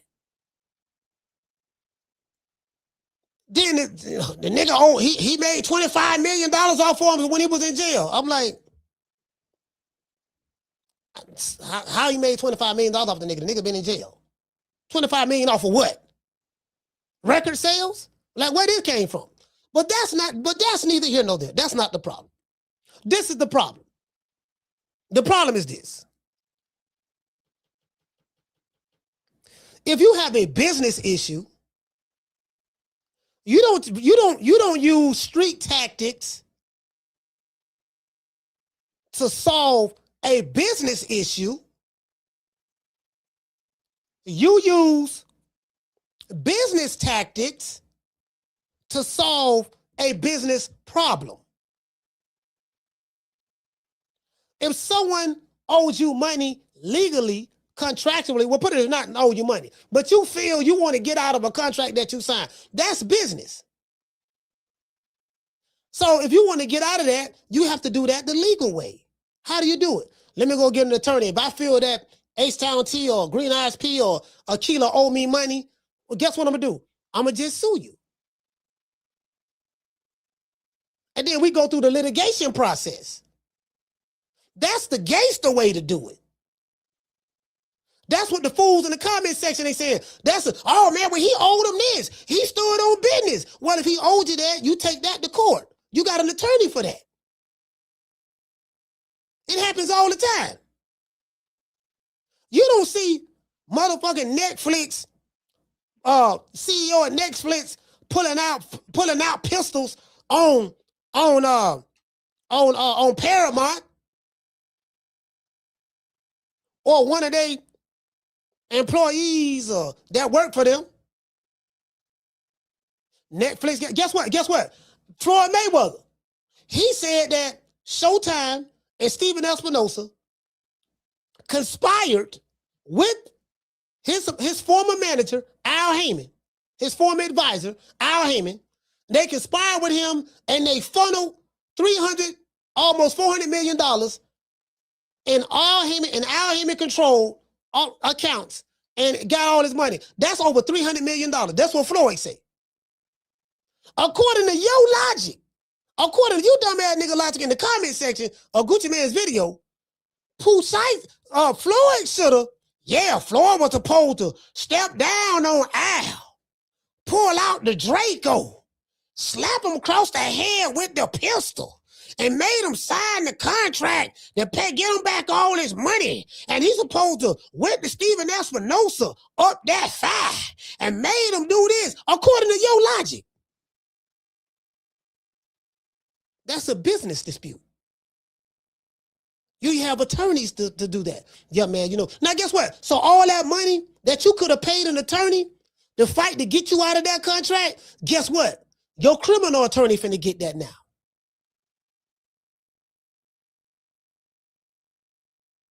And then you got co-defendants. All of them gonna need attorneys too. And if they don't got no attorneys, and the feds, hey man, we can do this shit the easy way or the hard way. Tell us what we want to know.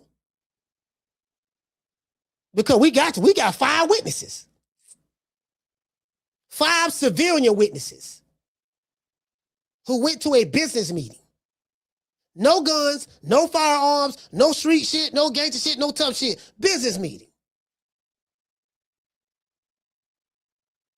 You ain't gonna win this one. So, what you gonna do? You gonna be on some real nigga shit? You gonna keep it silent? Okay, cool, no problem. True.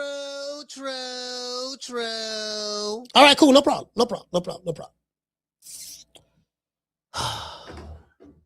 No problem.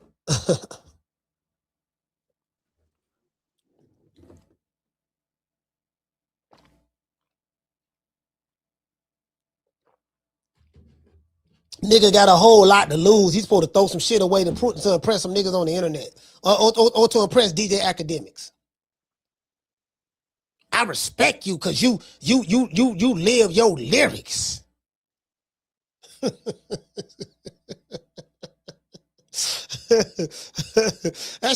that respect shit ain't gonna do me no good when I got 25 to 30 years in the feds.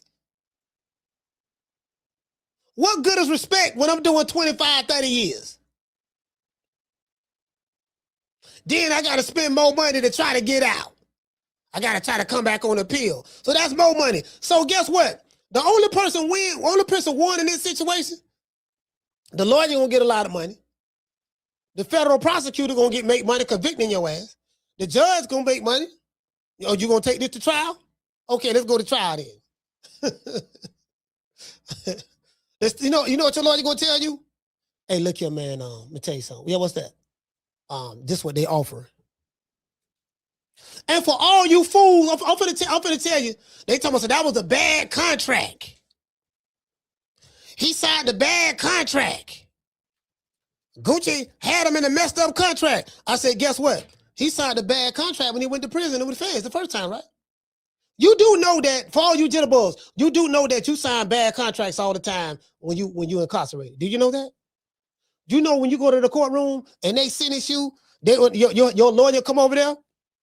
If it's state, they look at your PSI. They look at your PSI, man. Ooh, Lord have mercy, boy. They trying to hit you with the bitch on the fender. Hey, look, check it out though. This is what they offering now. Sign right here. Sign right here. Just letting me know that I advised you of your rights and told you what the state is offering. You do have a right to go to trial. Just sign right here. Just explaining that they offer 20 years, and you read it, and you decided that this was the best. This signing this plea agreement work out in the best of your interest, because if you go to trial, they're gonna give your ass 35 years to life. He signed that contract. That's called the plea agreement. So don't tell me nothing about he had a messed up contract. You know what I mean? He had to pull a file on him. Well, is he going to pull what about the contract he just signed? That plea agreement. That's a contract. You do know that, right? It's a binding contract. Saying that you understand that you are accepting the punishment for the crime that you committed, and you are agreeing to the terms, whether you like it or not. You signed that contract. So just get an attorney and sue. True. Just get an attorney and sue. That's all. This dude right here said you play stupid games and win stupid prizes. Yeah. This guy say, Fez, write that down. This guy said, I pulled up on business, but y'all was on some weak shit. I felt that. He said, do what you gotta do. Keep them under contract, Gucci. What you think? Hey, what you think 50 Cent would have did? 50 Cent sent a whole bunch of motherfuckers to jail. That's what they say. Say he had something to do with what the man name? Jimmy Hitchens, Supreme. Said, yeah, you know what I mean? Yeah, that's what they say now. I don't know how true it is. I know y'all love 50, but shout out to 50, but that's what they say. He said, this is daddy too. He said Gucci went light on this one. The old Gucci would have blacked out talking crazy. So I know he ain't too bothered. Hey, this nigga, boy. Hey. Let's hear this shit. I want to hear this shit. I want to hear this shit. Let me see what this shit sound like. Let's see old Gucci. Gucci one time. You know what I mean?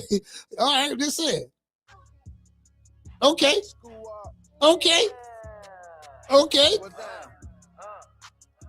Damn, this bitch got almost 1 million views. Tell the truth. You went out like a real crash diamond. And after all that, boy, you still signed to me? Wow. I'm like Birdman and nigga, this my cash money. And your fat ass flunky, he a stone cold junkie. You know I got my bread up, I always keep my head up. I thought it was a business meeting, but it was a setup. I walk in the room, you can feel the pressure building. Niggas doubt me up the whole time they plotting against me. I don't take it personal, for me it's only business. And I don't wanna conversate if it ain't about no million. Don't kill you, make you stronger. Don't bite the hand that feeds you. My money keep getting longer. Now these haters got amnesia. You know I gotta move tactical, every move magical. And I'm from East Atlanta, but the diamonds come from Africa. They love you when you're broke, but they hate you when you win. And then when you take a loss, that's when the haters get the grin. And it's all on you. Can't be wearing no disguises. You play stupid games, then you win stupid prizes. Some people like to take a nigga kindness for weakness. I pulled up on business, but y'all was on some weak shit. The artist and the CEO, I wear a lot of hats. They smile in your face, then they stab you in your back. You learn from your daddy, so I guess that is hereditary. I'm that same nigga that put money on your commissary. A nigga settled the play like Suge Knight did with Drake, but I ain't easy E, nigga, and this ain't back in the day. This 1017, the label, I built this shit from the ground, and I be damned if I let a nigga take my shit down. No pressure on my chest, but I still ain't pressed. Pen to the paper, but it's under duress. Wow. Read between the lines, I don't settle for less. Step up to the plate, my nigga, life is a test. Man, they on that broke shit, and I'm a rich ass exec. The head nigga in charge, it's my name on the check. Niggas jealous of me, dawg, remind me of my ex. Another day, another dollar, on to the next. I done been betrayed, now my heart turned cold. I done been betrayed, now my heart turned cold. I done been betrayed, now my heart turned cold. My heart turned cold. My heart turned cold. I done been betrayed, now my heart turned cold. I done been betrayed, now my heart turned cold. Keep that fake love, I don't want it no more. My heart turned cold. My heart turned cold. CEO. 1017 for life, Big Gucci. This for all the crash dummies out there. I don't know what the fuck you thought. Still getting money. This ain't that. It's 1017. The man say this for all the crash dummies out there. Crash out, my nigga. Crash out. Just just crash out, my nigga. Go ahead, do your thing. It ain't but two outcomes, as I said before. Jail and prison. I mean, prison and prison and in the graveyard. That's it.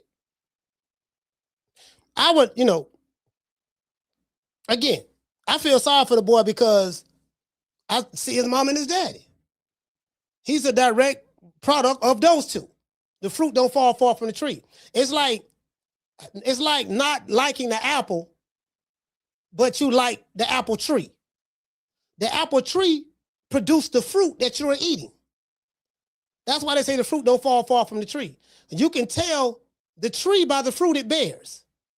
If you have a no good children or a no good whatever, and it came directly from you, how do we know you are no good? Because we look at the fruit that you produce.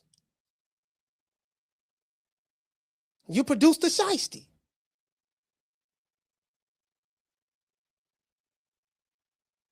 Because you are shiesties. Two shiesties came together and gave birth to a shiesty. This what happens. So it is what it is. It is what it is. You know what I mean? So hey, what he say? He said that nigga one of the worst rappers I ever heard. Hey, check this out. Hey, Shanti. But I remember, dog, bro, this back, hey, Shanti, this about 2006, like the Gucci Man had a little run, right? And then OJ the Juice Man came out. Bro, the shit that you saying, I was like, man, this shit is so dumb. And bro, it was Waka Flocka was out. Somebody came up that video called Short Boy Shorty, because they used to make fun of these niggas, because they were like the dumb, stupid rappers out of Atlanta, right? Waka Flocka, because he's always talking about, Waka Flocka is very intelligent, very smart guy. But I didn't know that at the time. So he was like, Waka Flocka, doing like shaking his dreads and shit, like He like I really think he the one came up with that drill music because his music was that you had the get crunk era.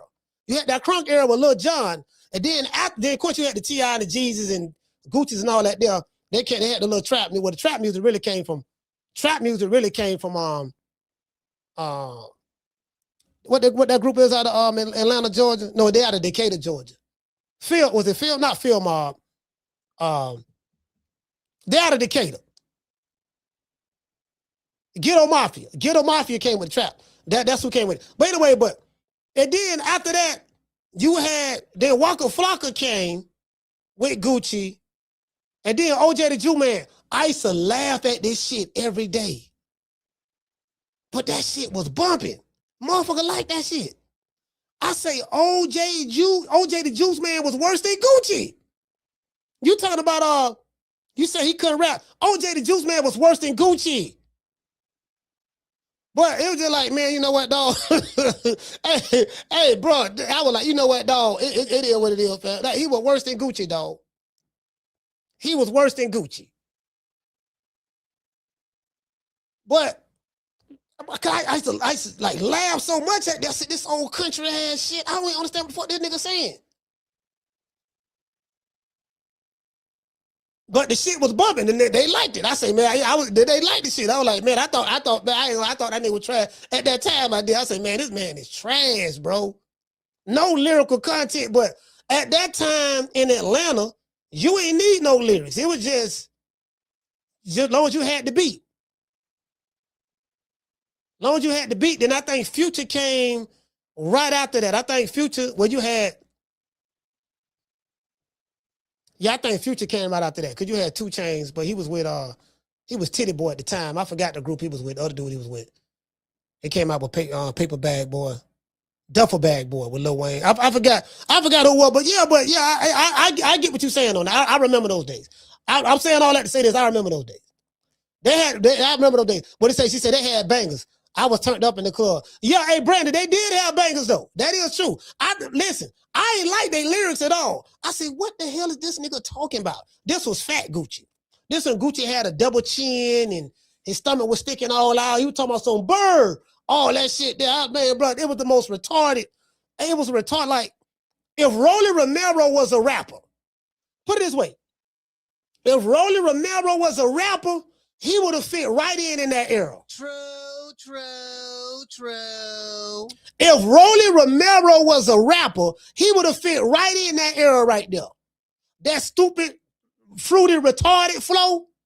Shawty, flow so retarded, shawty. Go ahead, let them niggas know, shawty. Let them niggas know, shawty. What time it is, shawty? Let them know, shawty. Let them know. Shout, but shawty. Shout, but shawty. Bro, like, fam. That dude who made that video and that song, this how trash they was at that time. They look up a video called Shout But Shawty. They used to pick at these dudes. But they was bumping. Gucci, OJ, what they was bumping. They was bumping, dog. Zaytoven had them on lock at that time too. Bro, I remember that shit like it was yesterday, dog. I say, man, this shit, bro, niggas, they love that shit though. They love that shit. They loved it. I was like, man, shit. Just imagine, bro, like that's what this sample is. OJ the Juice Man. Hey, okay. I said OJ Jew Man, cause that's how he said. OJ Jew Man. I'm like, is he saying OJ the Jew? Like he's a Jew? No, he's saying OJ the Juice Man, but he can't pronounce it that way. OJ Jew Man, don't do talking crazy. Up in your old lady, riding Miss Daisy. Don't nobody know that you know I got the brazy. Me and Gucci Man coming back, and that's amazing. Yeah, like, bro, like, I'm sitting there listening to this shit. My cousins be like, boy, you heard what he said? I style tell you how the cousin, right? My cousin young, about 10 years younger than me. Yeah, boy, you heard what he said, boy. You heard what OJ said, boy. You heard what he said, boy. He was talking like this nigga was Rakim or something. You heard what he said? I used to listen. I remember I see Gucci Man. He went on Sway in the morning show, right? He went on Sway. You know, everybody come on Sway. Sway make everybody freestyle. Gucci Man started freestyling. I was like, oh my God.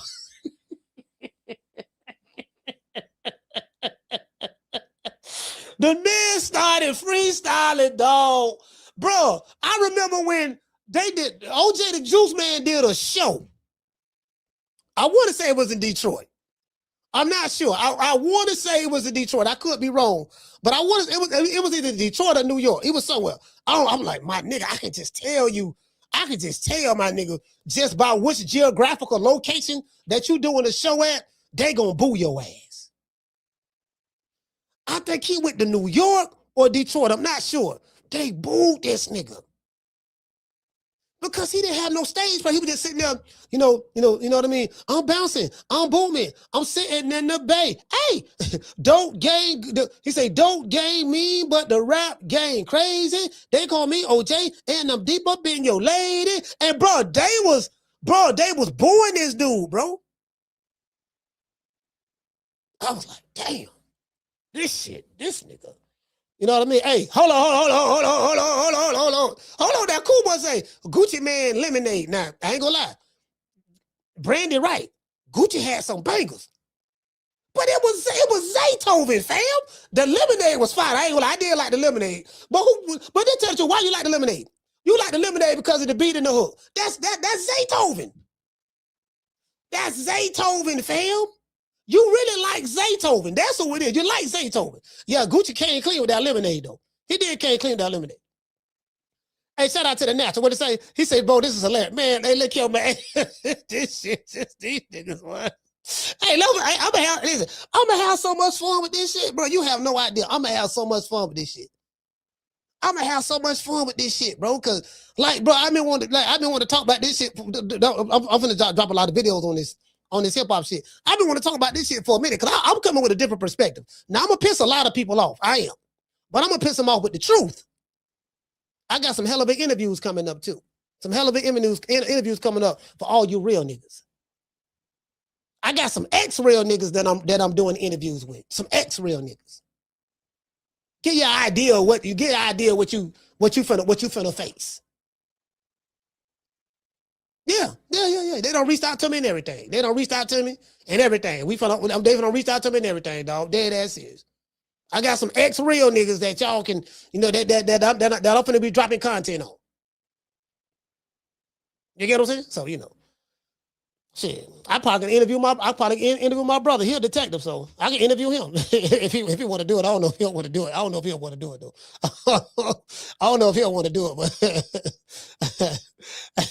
hey, what did he say? He said hello. He said he used ghostwriters for lemonade. I don't care. Use ghostwriters or whatever. I don't know. You get what I'm saying? But all I'm saying is, hey, what did it say? We did say the whole Trap House 3 was fire. Yeah, man, we in the trap. We in the trap. Listen, I ain't got no problem with trap music. Trap music good. I mean, it's talking about hustling and getting money. I ain't got no problem with trap music. It's talking about hustling and getting money. It just, I'm going to tell you what messed it up. Weedy, the drill music. Waka Flocka ushered that in. Before Chief Keef, it was Waka Flocka. You couldn't even, listen, you couldn't play that nigga song without a fight breaking out. Talking about Waka Flocka. I'm finna tell y'all back in the day, hold on, I'm finna tell y'all. We gonna go to Crunk, we gonna go to the Crunk era, and then we gonna go to what came after Crunk.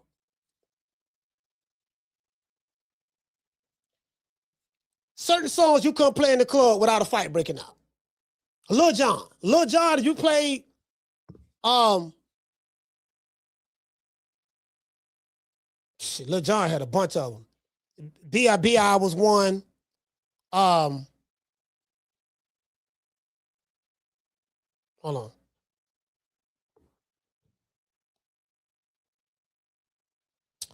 B.I. was one. That one. Let's see. Who you with?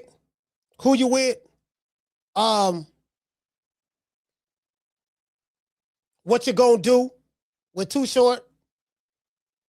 And he said, you couldn't be a better player than me. Even if you yeah, that right there. But it was one he had. It had Crazy Bone and Mystical on it. I forgot the name of that song that had Crazy Bone and Mystical on it. You couldn't play that. You played that. I'm talking about I was living in Orlando at this time.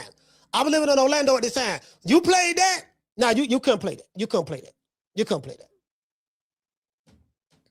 Yeah, you couldn't play that. That song, Lil Jon, I'm trying to, what's the name of that song with Lil Jon and he had I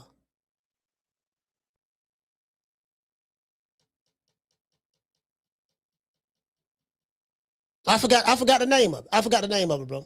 I forgot the name of it.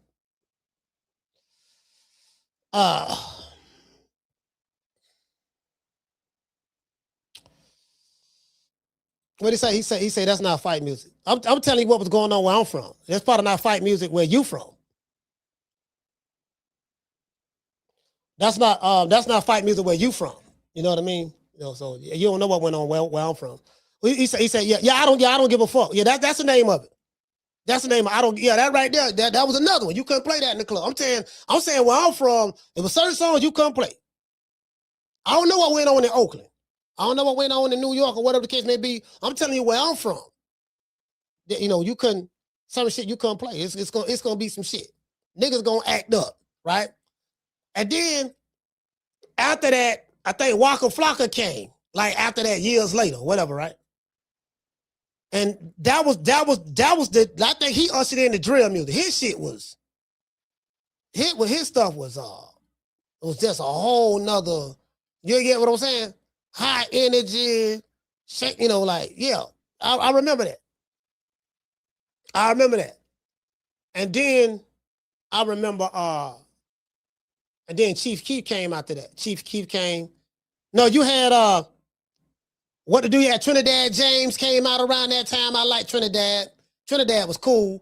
Then Chief Keef came out. They had the Chicago, you know, that right there. And it ain't been the same. It ain't been the same since. Like, drill there. Yeah, it ain't been the same since. I think around that time, that's when it started really becoming dangerous. So I think what happened was the industry kind of like, they did the same thing with drill music that they did with gangsta rap when I was growing up. They kind of like popularized it. It went corporate and mainstream, and they glamorized the violence that the songs was talking about against each other, against people who look like them. And they made a lot of money on it. And then now it's to the point now where rappers getting killed, shot left and right now. You know, like when Pac and Biggie got killed, that was like, damn.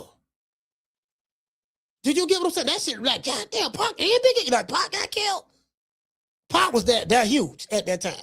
And then Biggie got killed like 6 months later. I think it was in September. Yeah, 6 months later. I think he got killed March 97. Now, a rapper getting killed is the norm now. That wasn't the norm then. Stuff happened, but it wasn't like accepted as the norm. Now, you expect that to happen now. Now it's like, you know, motherfuckers shooting videos on your grave,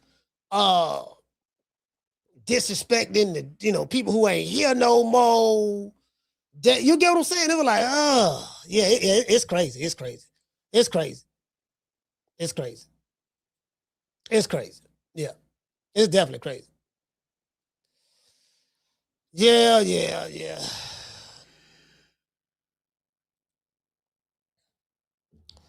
That shit crazy. Now niggas scared to be a rapper.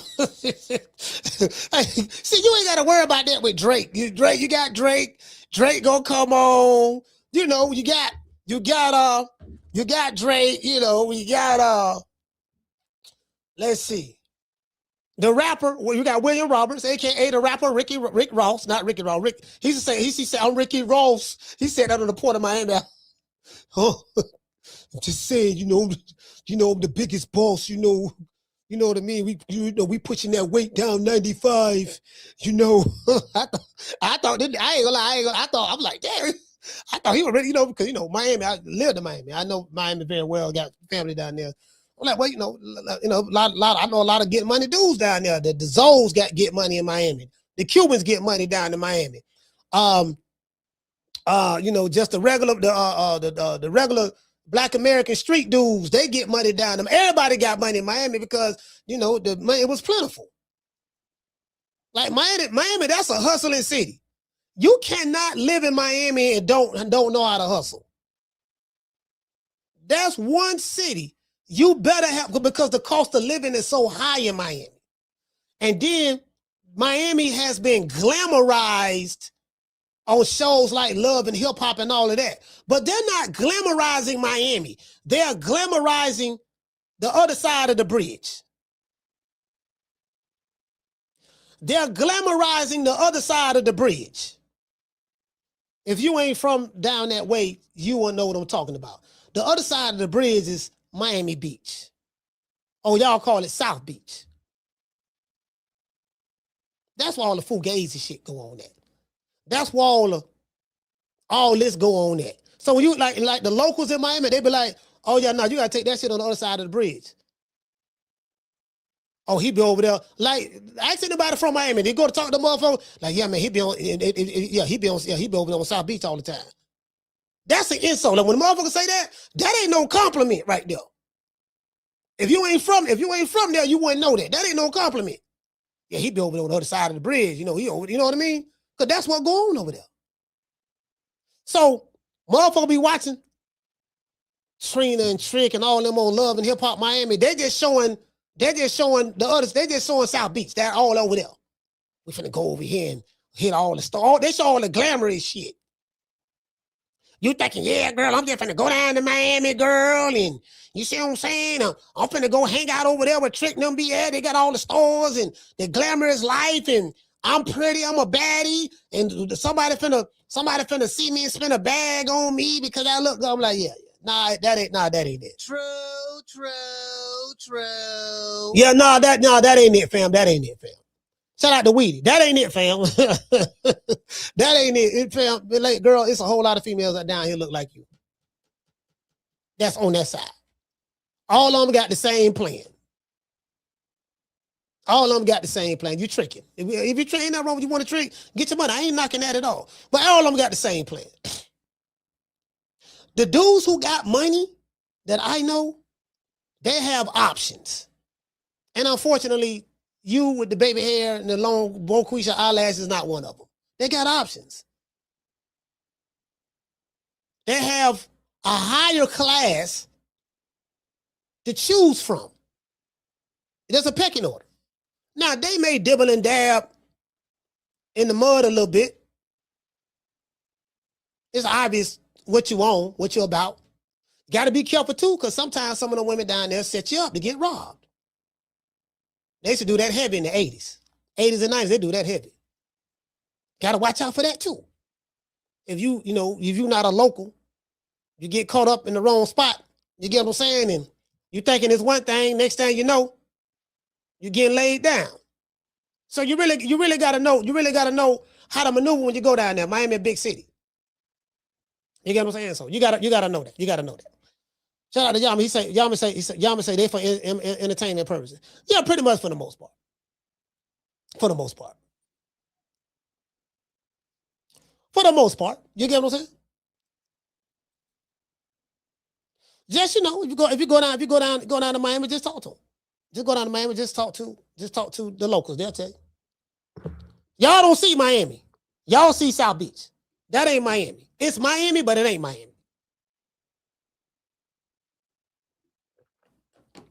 They don't show you Overtown, Liberty City, the Bab.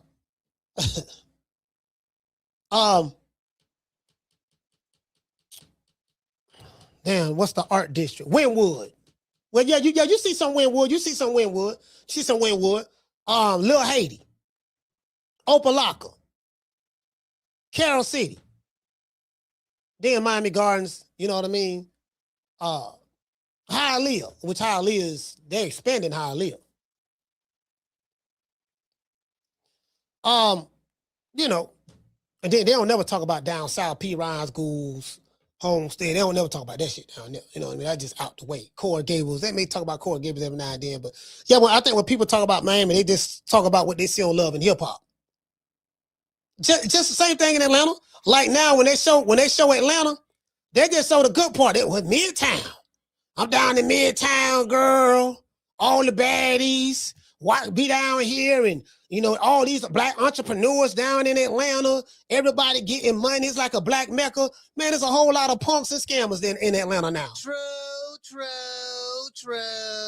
Yeah, that's it. Like, there's the old Atlanta, and then there's the new Atlanta. There's Atlanta now. Like a lot of those dudes, a lot of those people in Atlanta now, they transplants. They're not even from there. They moved there. You get what I'm saying? They moved there. These motherfuckers be watching edited TV shows and thinking that's the representation of that city. No, that's an edited show that they show. They showing all the glamorous shit. Shout out to Jay Cooper. He said, "Don't forget 3-6 Mafia, Tear the Club Up." Yeah. 3-6 Mafia, Tear the Club Up was another song too. That was another one too. Yeah, that was another one too. You really couldn't play that like that.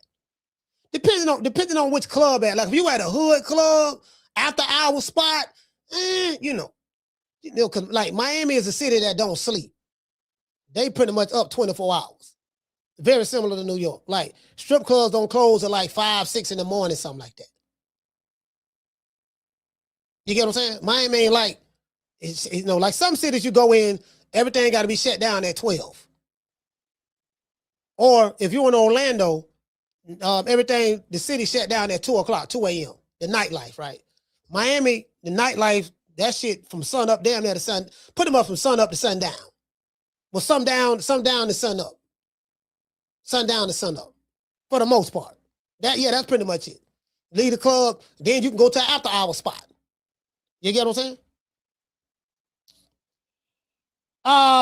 What did say? She say, take that shit to trial. Banger. Yeah. Hey, I went to trial one time and lost. Hey, what'd he say? He say the whole England is rooting for Regis to clown this hype job drug cheat. Yeah, again, you know what? I don't know if Regis can pull it off. I don't know if he can pull it off. I mean, Regis Prograis pretty much washed up, to be honest with you, fam. I mean, he's not.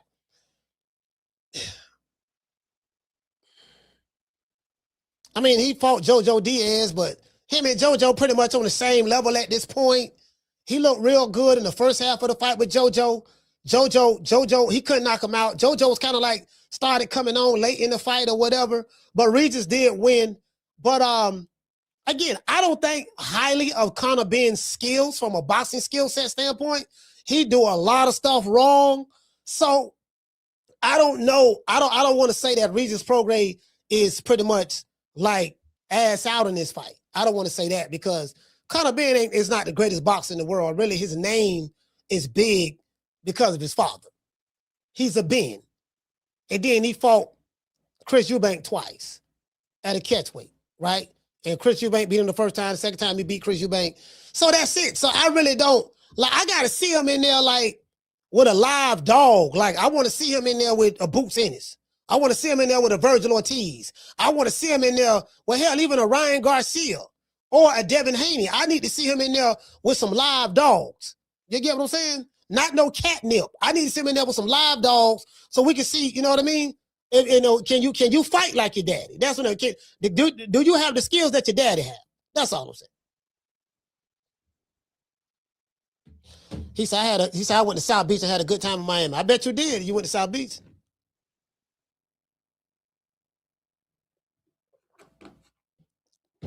You had a good time in South Beach. You ain't been to Miami probably.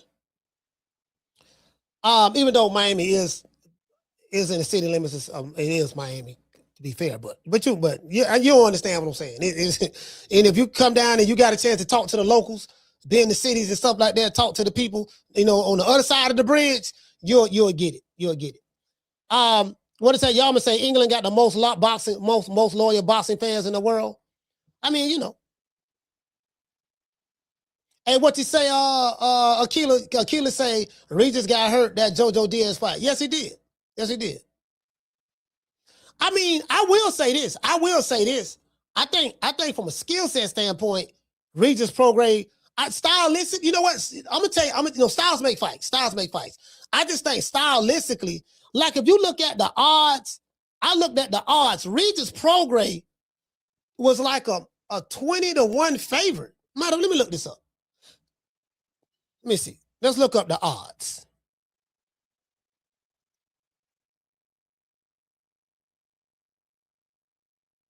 Let's look at the odds.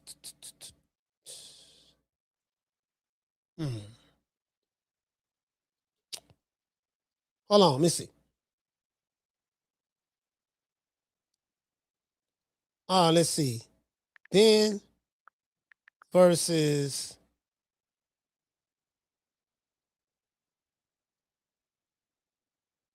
Prograis.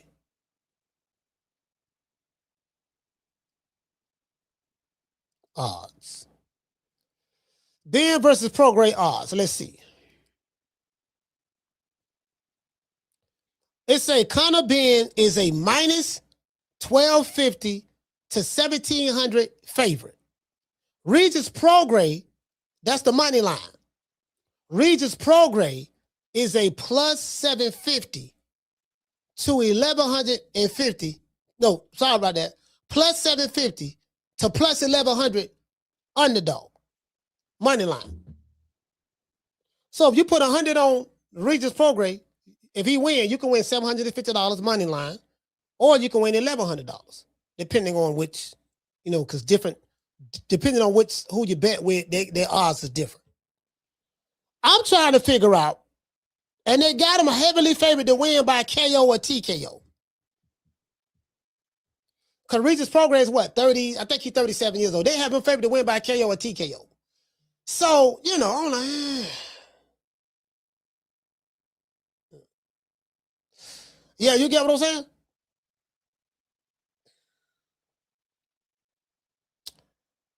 You get what I'm saying? Like, it's kind of like,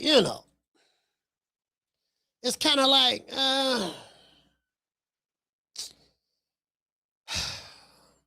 I just,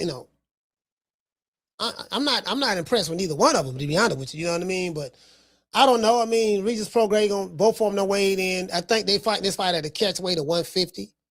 I think they fighting at a catch weight of 150. So, and Conor Benn looked drained at 150. But did he weigh 150? I'm not sure, but I think they're fighting at 150.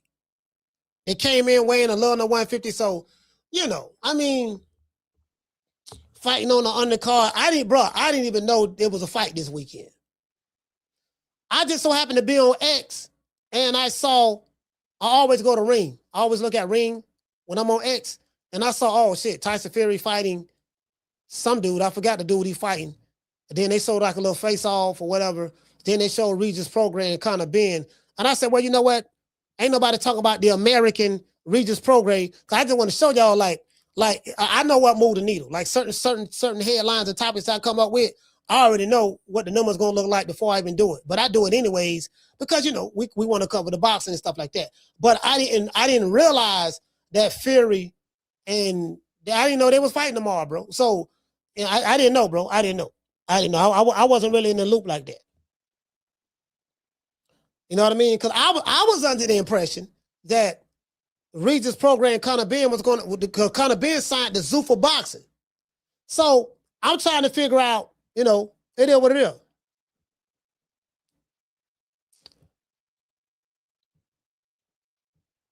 Hey, what you say? Green Eyes Pizza, I got it mixed up. I thought Conor and Regis was fighting last week. Oh, you thought they fought last week? Yeah, you see what I'm saying? So I said, let me just talk about the American fighter. And like, as you can see, ain't nobody checking for him. Nobody. Y'all see that now, right? Y'all see that. So I don't want to hear nothing about yeah, man, you know what I mean, man, you talking about, like, again, yeah, we can't be talking about, they want to talk about the same motherfuckers. Like, Regis Prograis ain't bumping like that. Most of these fighters ain't doing that, bro. Most of these fighters ain't bumping like that. That's why I be looking at these dudes. They be talking about they're a star and they this, they that. I'm like, yeah, you a star on Fight Hype. You a star in the comment section on Fight Hub. You a star on your Instagram, your on X, when you got some people who crazy about you on there, but that's about it, fam. Shit, nigga, I'm more famous than you niggas. True. I'm telling what God love. Like, I'm just saying, you know, you want to try to impress me with your fame and notoriety. I'm like, fam, there ain't nobody even checking for you like that, dog. Like, literally. So,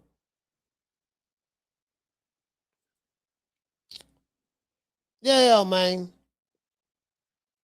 Hold on, what you say? He said, you familiar with Herbert Conseca? No, I don't know. I'm not familiar with him. I never heard of him.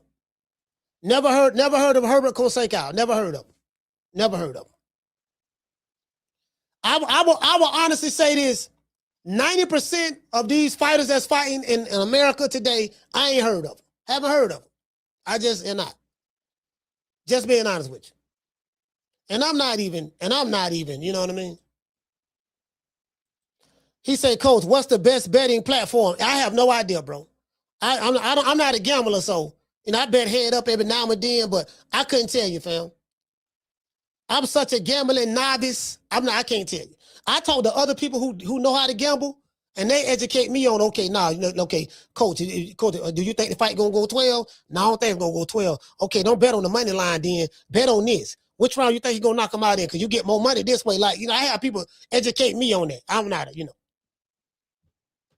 Yeah, I ain't never heard of them.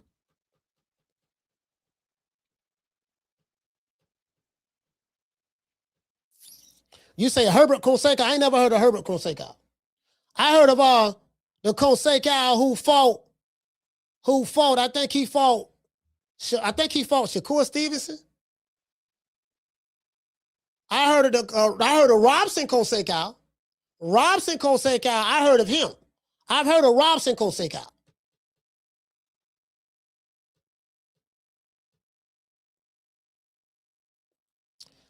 He says, shit, FanDuel does me go. You talking about FanDuel? Okay, well, there you go. Damien say FanDuel. I heard of Robson Conseca. I ain't heard of Herbert Conseca. Not Herbert.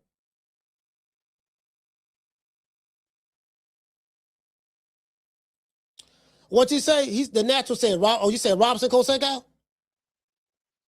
What you say, Keela? Keela said, I think they're related, coach. They might be related. Hey, Keela, they might be related. You get what I'm saying? So, you know. What'd he say? He said, that's the one I'm talking about, Robson. Oh, okay. Now, if you talk about Robson, yeah, I heard of him. I ain't never heard of Herbert.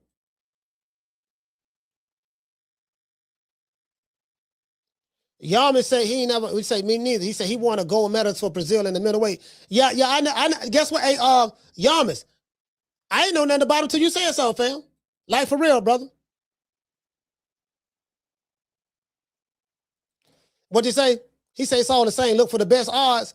Okay, put a couple of dollars. You know what? I'm not gonna lie, bro. It's kind of like, damn, dog. You that big of an underdog against Conor Benn? So that means they looking at Regis like he really fell off. Now Regis can upset the apple cart though. Regis Prograis can upset the apple cart.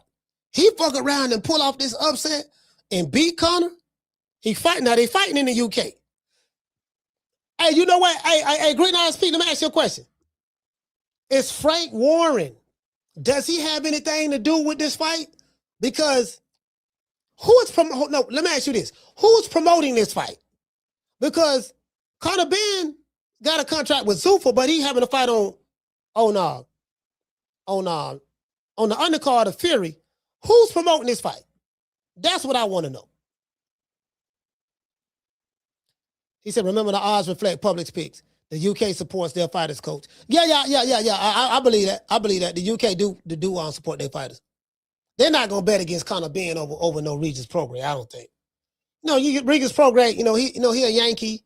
You know what I mean? I don't think they going to. But, I'm hearing they kind of mad at Conor Benn for the Eddie Hearn. Yeah, he didn't show any loyalty to Eddie Hearn and all that shit. I'm like, hey, man, ain't nobody lower than them, bro. Mr. Tomato Can, what you say, fam? You say Frank Warren. Also, Frank Warren handling this here. See, Frankie baby. Hey, you know what? Hey, Mr. Tomato Can.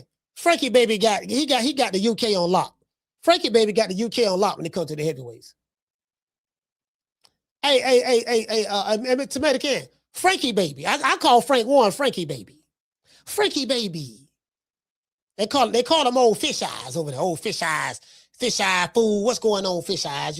Yeah, they trying to, I got the heavyweight division on lock. It took me a long time. I remember Don King had it on lock back in the day, and I remember they run. We didn't really have them like that. But now, I have all of the major heavyweights. I even got Americans coming over here to my country to fight my heavyweights now. Back in the day, that would never happen.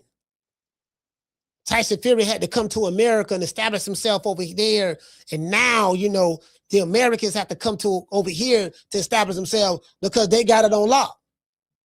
So somebody said something about Richard Torres. I want to see Richard Torres and Moses Athama fight each other. Richard Torres is an Olympian, right? He's a silver medalist, a bronze medalist, or something of that sort. Okay, cool. Send welcome back Carter. Send Mr. Carter. Send Mr. Carter to the UK. Let him fight that boy Moses, because I need to see what that boy Moses is about. Let's see what he about. Put Mr. Carter over there to the UK. Let him fight Moses. True. Hey, let me show y'all this here. Eddie Hearn had me laughing, dog. Eddie Hearn said, now I ain't gonna lie, I respect this honesty. I respect Eddie Hearn's honesty on this.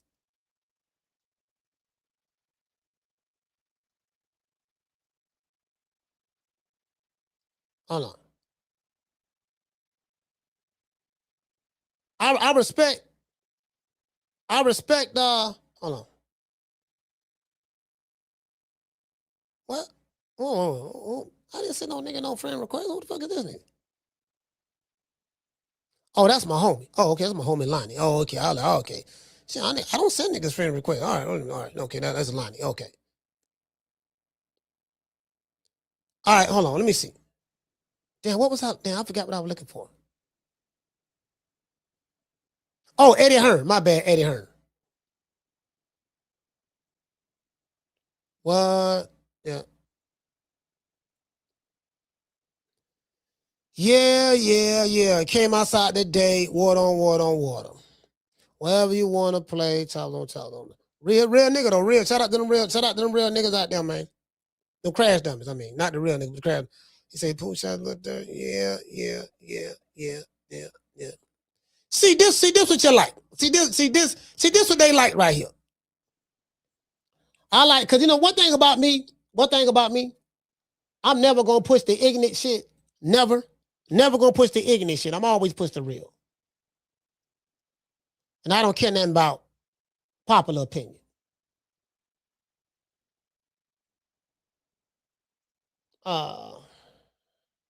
I definitely ain't listening to this. I definitely ain't listening to you. You king, nigga, you told on the whole set. So we understandably so. I ain't gonna lie, they heard they were knocking your girl off. They kidnapped you, throwed you in the trunk. You supposed to told on them niggas. They kidnapped you, throwed you in the trunk. You want to be on the gang shit. You want to be on gang. So if you want to be on the gang shit, you got to take what come with it. Now, you can't be talking gang, and then when they turn on you. All right, so this is, you know what I'm saying? These the real niggas right here. These some real niggas right here. 4 real niggas. You know what I'm saying? 4 of them. This dude right here, his co-defendant telling on him right now. He telling on him. YNW Nelly. He killed. I think his co-defendant telling on him right now. You know what I mean? So this Lord have mercy boy, Lord have mercy boy. They trying to MC him and him. And him, you know what I mean? He you get what I'm saying? He bought that life. He live his lyrics. So he live his lyrics. They say, which rappers deserve another chance at freedom? Pooh Shiesty, Lil Durk, YNW Melly, or TK? They say, which one deserve another chance at freedom? This guy said, keep all in. And this guy said, YNW Melly, he been going the longest. This guy say, TK, no question. Okay. Lil Durk, the realest one. All right, the realest one. Okay. Let them niggas serve. They deserve time. Keep the community safe. All right. This guy said, I can free Lil Durk. He said, I can only free Lil Durk. I'm sorry. All right. This guy said he can only free Lil Durk. This guy said, but why would I want to free one of these demons? All right. Okay. Crime rate went down as soon as the nigga got locked up. But he say none. All 4 of them are bad role models for young black men. Evil people destroying the race for money and admiration. Keep them locked up. Okay. All right. So That's what the people are saying right here. Yeah, they you know, I think the people kind of, you know, I think they kind of, you get what I'm saying? The real niggas though, they about their life. Take my head out to them. Soldiers. This is what it's all about. Okay, cool. Oh, okay. I follow this attorney. I follow this attorney right here on YouTube. I follow this dude right here. Hold on, wait yet. Where this attorney at?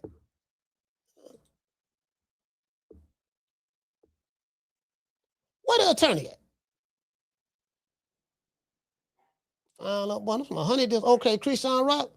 Oh, they finna fight each other too. Oh, they got the celebrity. They got the celebrity boxing match going on. Okay, I didn't know they got doggone Christian Rock. Okay, they got the okay. Oh man, I'm trying. Yeah, I know this dude right here. I got an interview with this dude. Set it up. This celebrity boxing. Okay, all right, okay. Got that long hair. She ain't come to fight. Her hair too long. Her hair too long. She ain't come to fight. She fine though. She is fine. This a nurse?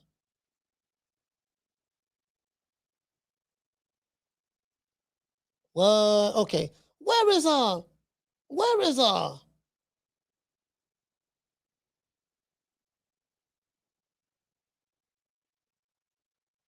you know, it is what it is. I mean, hold on. Okay, he go kind of being right here. Let's see. He go kind of being the Regis Prograis. Oh, Conor don't look that bad. He don't look that drained. I thought he looked real drained, but he wasn't that drained. Got Rick Reno over there. Fake mob boss, Rick Reno. Shout out to Rick Reno. Okay, Regis Prograis look pretty good. He like he in shape. Yeah, you get what I'm saying? All right.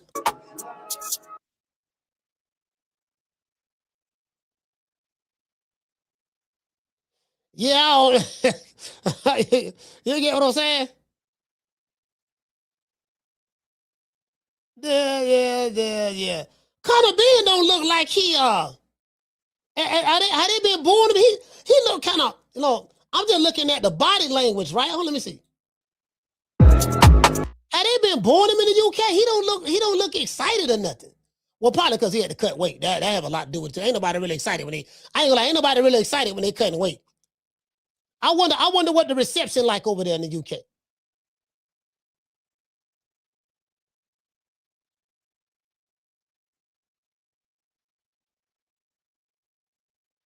Okay, this Richardson Hitchens talking. I ought to get to him later.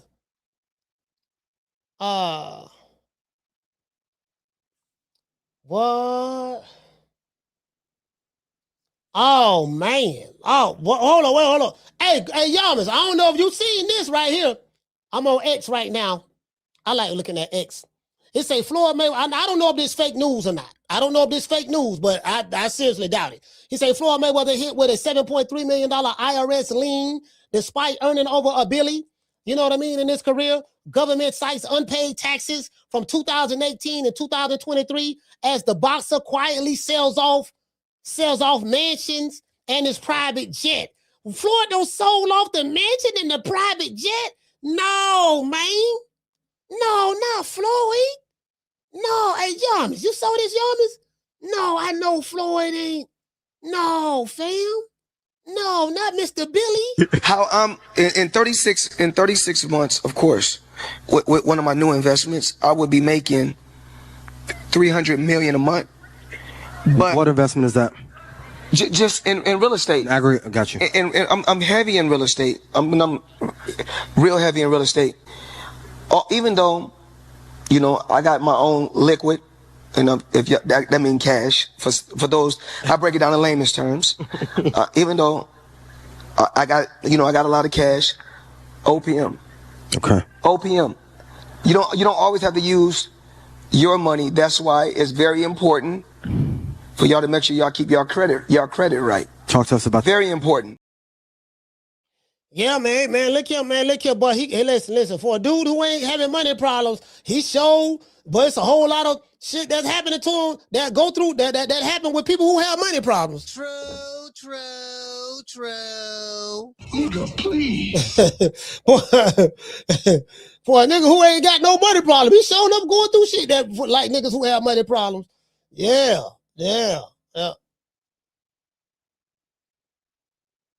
That he is. Oh, that's the criminal attorney named Bruce Rivers. Yeah, Bruce Rivers. The criminal attorney Bruce Rivers. Yeah.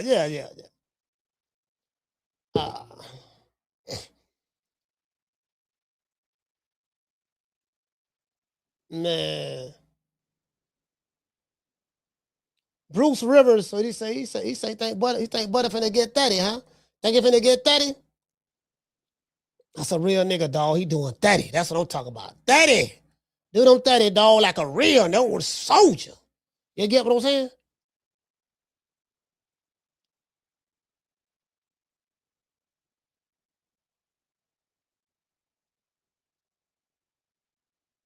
You get what I'm saying?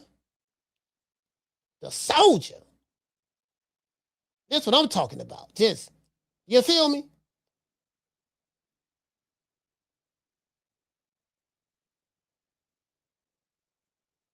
Oh, man, she snapped her like that. God damn, I'm sitting there looking at X.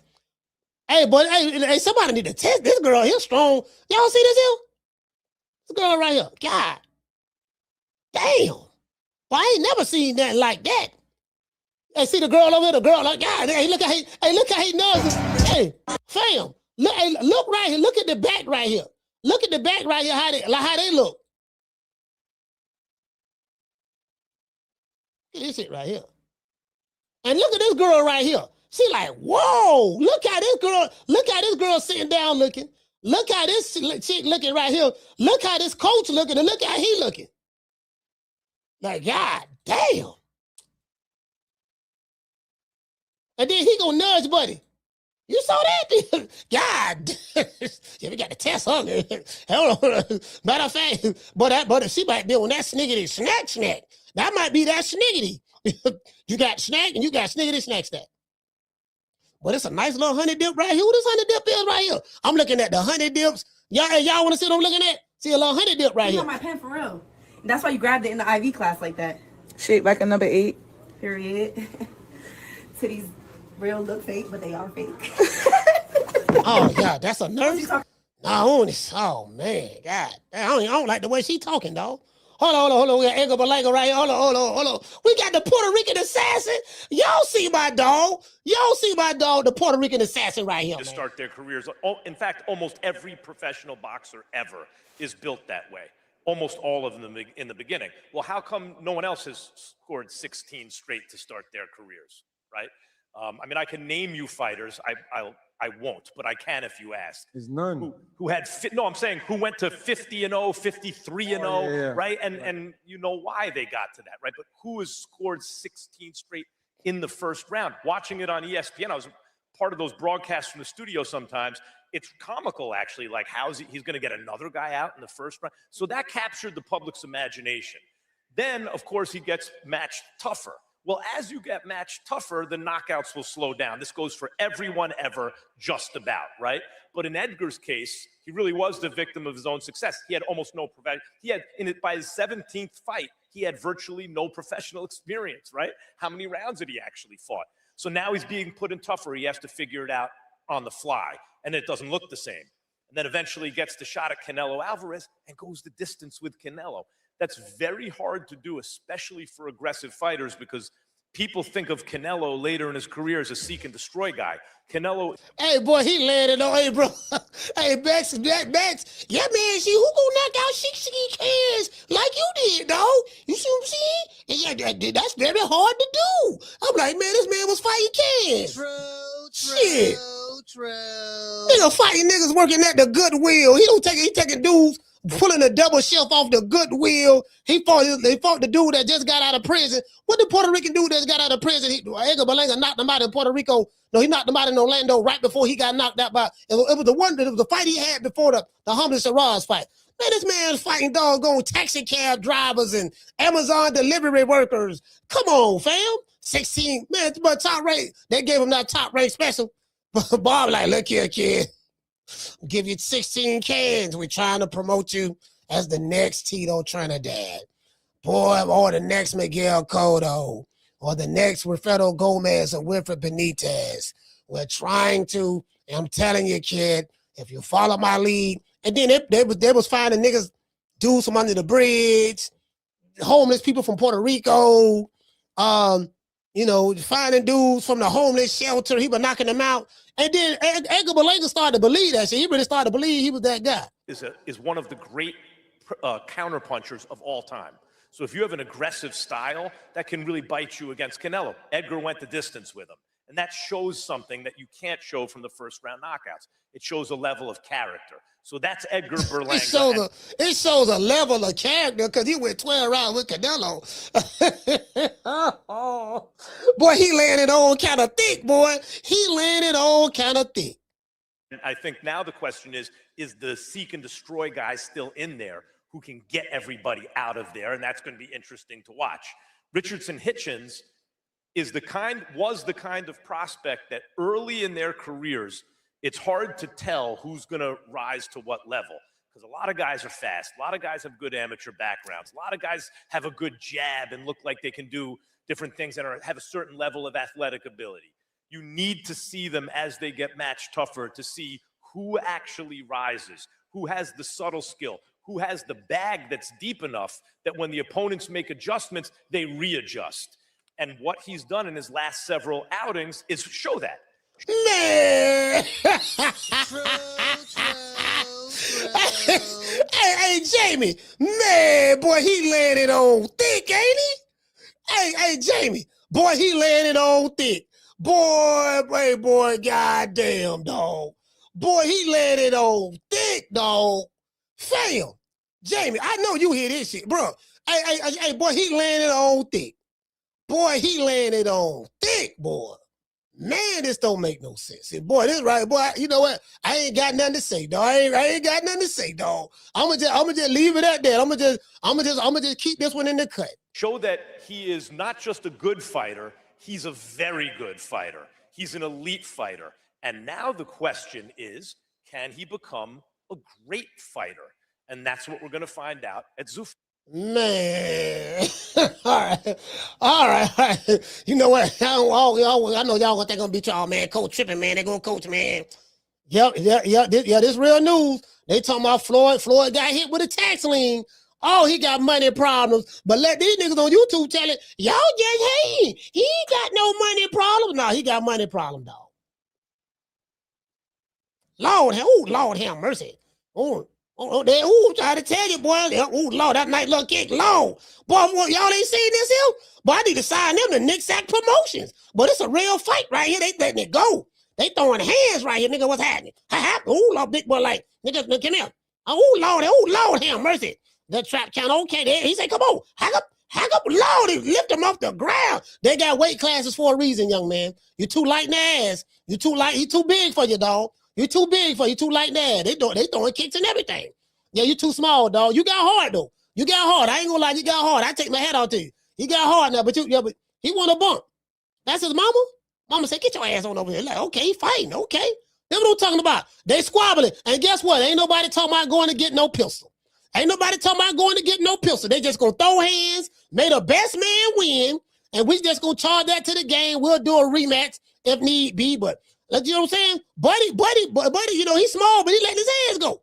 He just too small. He just too light. He ain't got the weight. He too light in the ass. That's all that is. But at least he fighting. At least he trying to fight though. Damn, Buddy lifted him off the ground with that one. But he got back up though. He ready to wallow again. Ain't he ready to fight again? He ready to fight again. Okay, he got back up. Nigga, what's up? Nigga, what's happening? Ready to fight. This is what I'm talking about. See, these jitter boys today, they don't know nothing about this here. These jitter boys don't know nothing about it. His mama came over there. Come on over. See, these jitter boys. Yeah, these jitter boys today, they don't know nothing about this here. They don't know nothing about this here. These jitter boys don't know nothing about this here. Yeah. See, these jitter boys, they don't know nothing about that. That right there, they can't fight. They can't fight, dog. They can't fight. They gonna go straight to gunplay. Let me see what he said. No, I got it right here. Do I have it right here? Hold on, where is the? Oh, here it go right here. Here it go right here. Listen. Let's see what the criminal attorney got to say right here. Let's see what the criminal attorney got to say. I wouldn't be surprised if Push-Icy thing results in very stiff sentences for those involved, especially Shicey. Shicey's going to get fucked here. He's going to get a long prison. It's federal. There were guns involved. They will get a Texas judge. They forced Gucci Mane to sign a contract. Lawyers and judges don't play about contracts. Contract law is like the foundation of law. A law itself is basically a contract between yourself and the state and the country you're in. Pooh Shiesty got a second chance. Judges hate when you throw away a second chance. Yes, they do. Pooh Shiesty was on supervised release. Pooh Shiesty had an ankle monitor on. I'm not saying he'll get 30 years, but if he did, I wouldn't be totally surprised. He will get 30 years for this. He absolutely will. He can probably get 20 years for the underlying crime and then 10 years for the gun. Lord have mercy. Boy, I'm tired. But guess what? He's a real nigga. Let's salute. Let's give all the real niggas a round of applause. Soldier. Don't worry about it, dog. I'm gonna be out here for you, dog. Don't worry about it. I'm gonna be out here. I don't know what's gonna happen to your daddy. But I'm gonna be out here for you, dog. Y'all know what time in TI is, man. It is what it is. I want to dedicate this show to them. I want to thank the whole hood who came out here. I love y'all.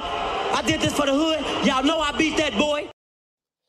Yeah, man. I'm trying to tell you, boy, like this right here, boy. I'm talking about, man, shit. Let's give everybody a shout out. Let's see. Hold on. You know what? And shout out to the Bronze Bomber. Don't ever forget. When I found you, you was strung out on coke. When I found you, you was like a big house, contemplating about killing yourself. So don't you ever forget who brought you to Big Time Box. I drugged you back. I brought you back. I provided food and put food on your table for your family to eat. And I'm doing it for the second time. So don't you ever forget that. Hey, man, shout out to Schoolo. Yeah, Schoolo, what's happening, fam? Yeah, man, I'm 30, boo, 30. Doing 30, dog, but you know what, dog? I'm telling you, I'm a real one, though. I'm a real one. Real ones do 30. See, you don't know nothing about that. You ain't no real one. Let me see what's up. You ain't no real one, dog. Let me see what here we go right here. Oh, that's what that is? Why is that? Yeah, hey, Schoolo, you ain't no real one, dog. You ain't no real one. You see what I'm saying? That's the problem, dog. You ain't no real one. Well, you know, I guess I gotta be like everybody else and sing Al Heyman. I can quit my job now, baby. 6 figures, baby. You feel me? I'm about to But a name. Do you have a name? Oh, nah, I ain't got no name, you know. Name them names, man. They know who they is. Name them names, please. The names need to be named. They know who they is. The Mexican monster. I'm finna send them goons over there right now. Gloria Day and the Set Trips. These niggas don't play. We don't play. You ain't heard, they be tripping. We be tripping. So they swerving on. We swerve on. No faking and no snitching. And repping hard for the set. Oh, mamas, it ain't no lie. Because niggas gonna bust. Yeah, man, you gotta know how to be a real one, dog. Real one. This is what I'm talking about, but ooh, Lord have mercy, boy, 30? Boy, let me tell you something, man. Let me tell y'all something. Tell you jitterbug something out there. Them white folks got a place for you. I don't care how real, how tough, how hard you is. When they get you, they make the toughest nigga, the biggest, say yes, sir, no, sir. Yes, ma'am, no, ma'am. You gonna say that, bitch. I'm telling you, you gonna say it. The matter of fact, they ain't gonna have to make you say it. I do see an example or two, but I don't see the toughest, the biggest, the baddest. I don't see them motherfuckers cry. Tears. Just want to throw that out there. They ain't got no switches in there. No choppers. When you go in the feds, you gotta, hey, what car you with? You'll find out all that. You'll find all that out. You know what I mean? Just gotta throw that out there. You know what I'm saying, but guess what? Use a real one though. Use a real one. You did? Don't ever forget. When I found you, you was strung out on coke. When I found you, you was like a big house, contemplating about killing yourself. So don't you ever forget who brought you to big time boxing. I drugged you back. I brought you back. I provided food and put food on your table for your family to eat. And I'm doing it for the second time. So don't you ever forget that. Hey, man, Regis Prograis, man, ain't nobody really thinking about you like that, dog. But I did a show on you, so when you go look online, you're going to say, well, at least one dude did a show about me. Whatever. Yeah, they ain't really thinking about you like that, dog. I just hate to say it, but that's just reality of the situation. Anyway, but shout out to doggone Yarmis. Okay. Shout out to the lovely Akila. Okay. Tony Montana. Okay. Shout out to Keisha. Okay. Shout out to Brandon Sweet Like Candy. Okay. Shout out to Mika. Okay. Summer in November. Okay. Shout out to Mr. Tomato Can. Okay. Chris Legg and his BI. Okay. Shout out to Willie Will Dog. Okay. Who else we got in the building, man? We got Daniel. Okay. Shaku Hands. Okay. Chris LP. Okay. Shout out Big Nuts. Okay. Schoolo X-Man. Okay. Shout out to all them real niggas out there doing 30 on their head. Okay. Shout out to all them jitterboys that's about that life doing crimes and committing robberies and shooting and smoking people and taking their lives. Shout out to you, boy. Woo, boy. Who, Lord have mercy, boy. They got a place for you. Let's see. Shout out to you. Shout out to your dumb ass for crashing out. Shout out to Lex Parker. The what, Mr. Ham. CJ from the 504. Let's see. Kendall Price. The lovely Akila. Lisa Bells. Shout out to Jamie from New York. What else we got in this business, man? We got Tony Montana. We got Kendall. Shout out to the Natural Island. Yeah, man. Yeah, I'm trying to tell you, dog. Real nigga shit. We on that. You know what I'm saying? Don't talk about, boy. I do that. I do 30. I do 30 standing on my head.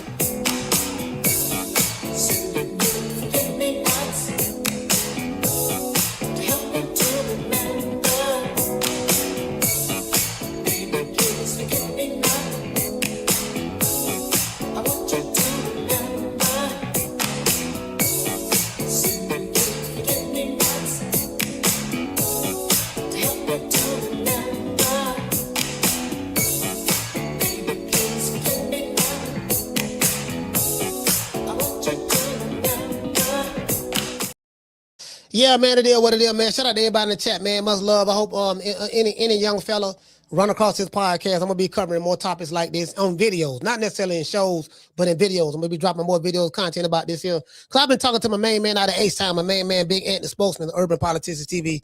He said, man, coach, man, you got to go ahead and just do this shit, dog. Just start dropping that content, man. I like your perspective on things.